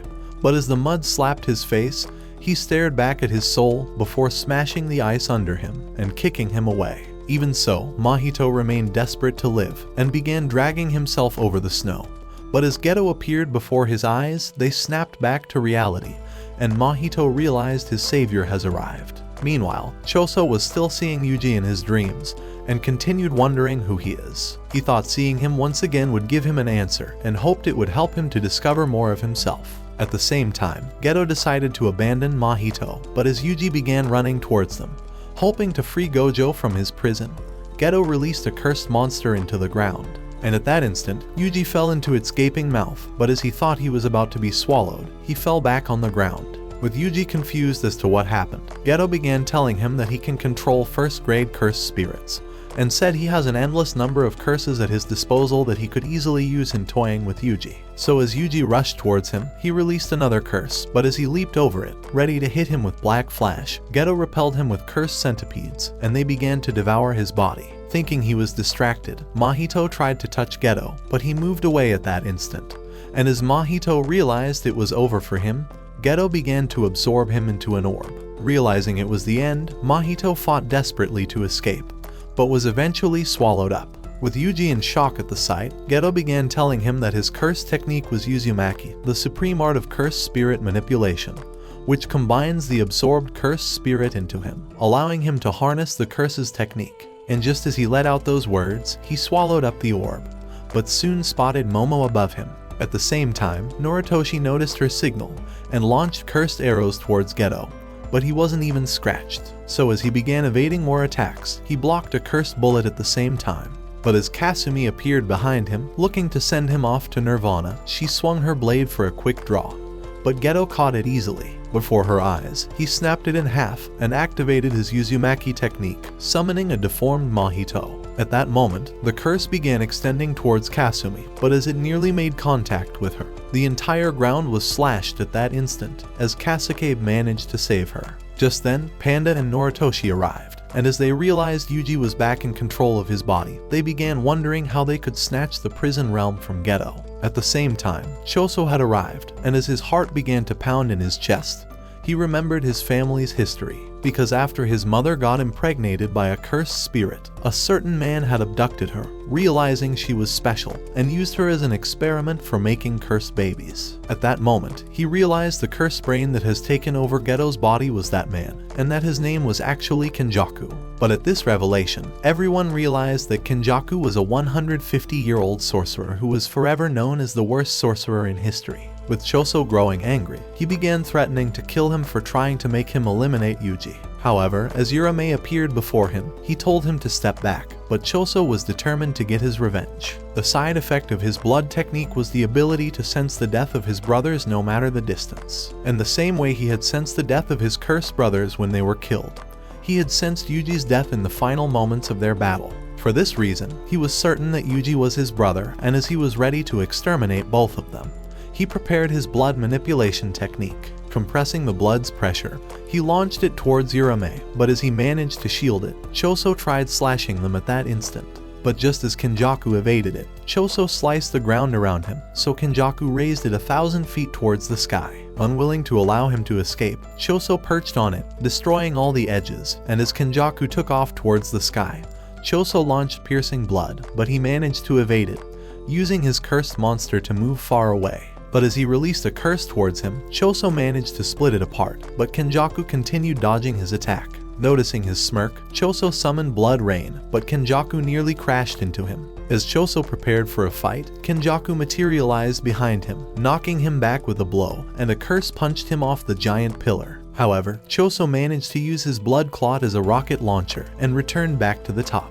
But as he directed his piercing blood, an ancient device repelled it. So with Choso growing angry, he decided to attack him, but Kenjaku easily evaded all his attacks. And as Choso's anger continued to propel him, Kenjaku restrained his arm, before kneeing him in the face, sending him staggering back. Even so, he continued with the attacks, but as Kenjaku kicked his midsection, he told him to give up already. Unwilling to quit anyway, Choso followed him, saying he would gladly sacrifice his own life for Yuji. And at the same time, the others noticed he was on their side, so Noritoshi suggested they support him. Thinking their combined attacks could successfully leave a mark on Kenjaku and allow them to steal the prison realm, they began running at the same time. But just before getting close, Urame appeared before them, activating his ice formation curse technique. An ice mound trapped them instantly, and they realized it was impossible to break out of it. However, Kenjaku told him to spare their lives, saying he needs them as messengers, but as his hand regenerated, Urame wondered if they all have to be spared. With Choso unwilling to stop, he began to melt it, but Urame was already waiting to end his life. At that instant, Yuji broke the ice, realizing that Sukuna's innate abilities must have helped him slip out of the ice mound. However, when he tried telling Choso to fight as his ally, Choso told him that he intends to protect him like his older brother. Deciding to utilize the opportunity, Momo unleashed her wind scythe, but as Urame slapped it away, she suggested they buy time for the others to break out of the ice. However, Urame already had enough and was ready to turn everyone into ice, so he launched Icefall to restrain them. But as ice crystals began raining down from above,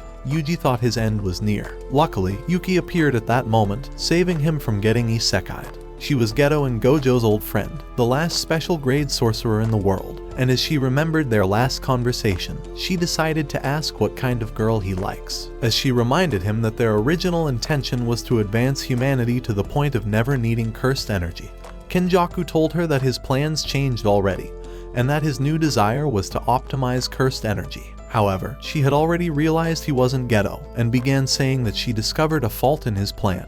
Because with other countries having almost no cursed spirits, she thought Tenjin's barrier, which protects their city, would stop his cursed spirits from spreading across the world. Realizing she was clueless, Kenjaku told her that he's carefully plotted his plans, and as he summoned cursed energy, he revealed that his previous failed attempts allowed him to extract the final technique he needed. Realizing what it could be, Yuki demanded to know where Mahito was, seeing as his curse technique which interferes with souls was the only way to perfect Kenjaku's plans. But when Yuji told her that Kenjaku had absorbed him already, she realized they were screwed. At that moment, Kenjaku cast Idol Transfiguration, and as the curse symbol appeared across the sky, Yuki realized that he had remotely activated the curse technique. When she wondered how he managed to do so, Kenjaku told her that he activated the Idol Transfiguration spell on 2 types of non-sorcerers he already marked. The first of these two types were regulars he already fed with cursed objects, the same way Yuji ate Sukuna's finger, while the second of these types were people who were born with cursed techniques, but had no idea they were sorcerers. For the second type, he had decided to adjust their brains into becoming sorcerers, and made the first types a vessel. This way, he could deepen their understanding of cursed energy, and have them eliminate each other to create more cursed spirits. He said they would all be as strong as Yuji, and would carry on his will of annihilating the entire world. But at that moment, the ice melted off, and as Urame grew sick, he realized that Choso's poisonous blood has been absorbed into his body when he regenerated his hand. At the same time, the others had also been freed, but Kenjaku began saying that he's made a pact with cursed spirits. Even though being inside this new body had annulled the pact, he decided to summon the cursed spirits from out of the ground. And as the darkness spread around them, thick black liquid began rising like pillars, pulling more curses from out of the ground. As they all realized it was over for them, Kenjaku revealed the prison realm, and as he entered into the darkness, Yuji screamed for Gojo, realizing he would never see him again.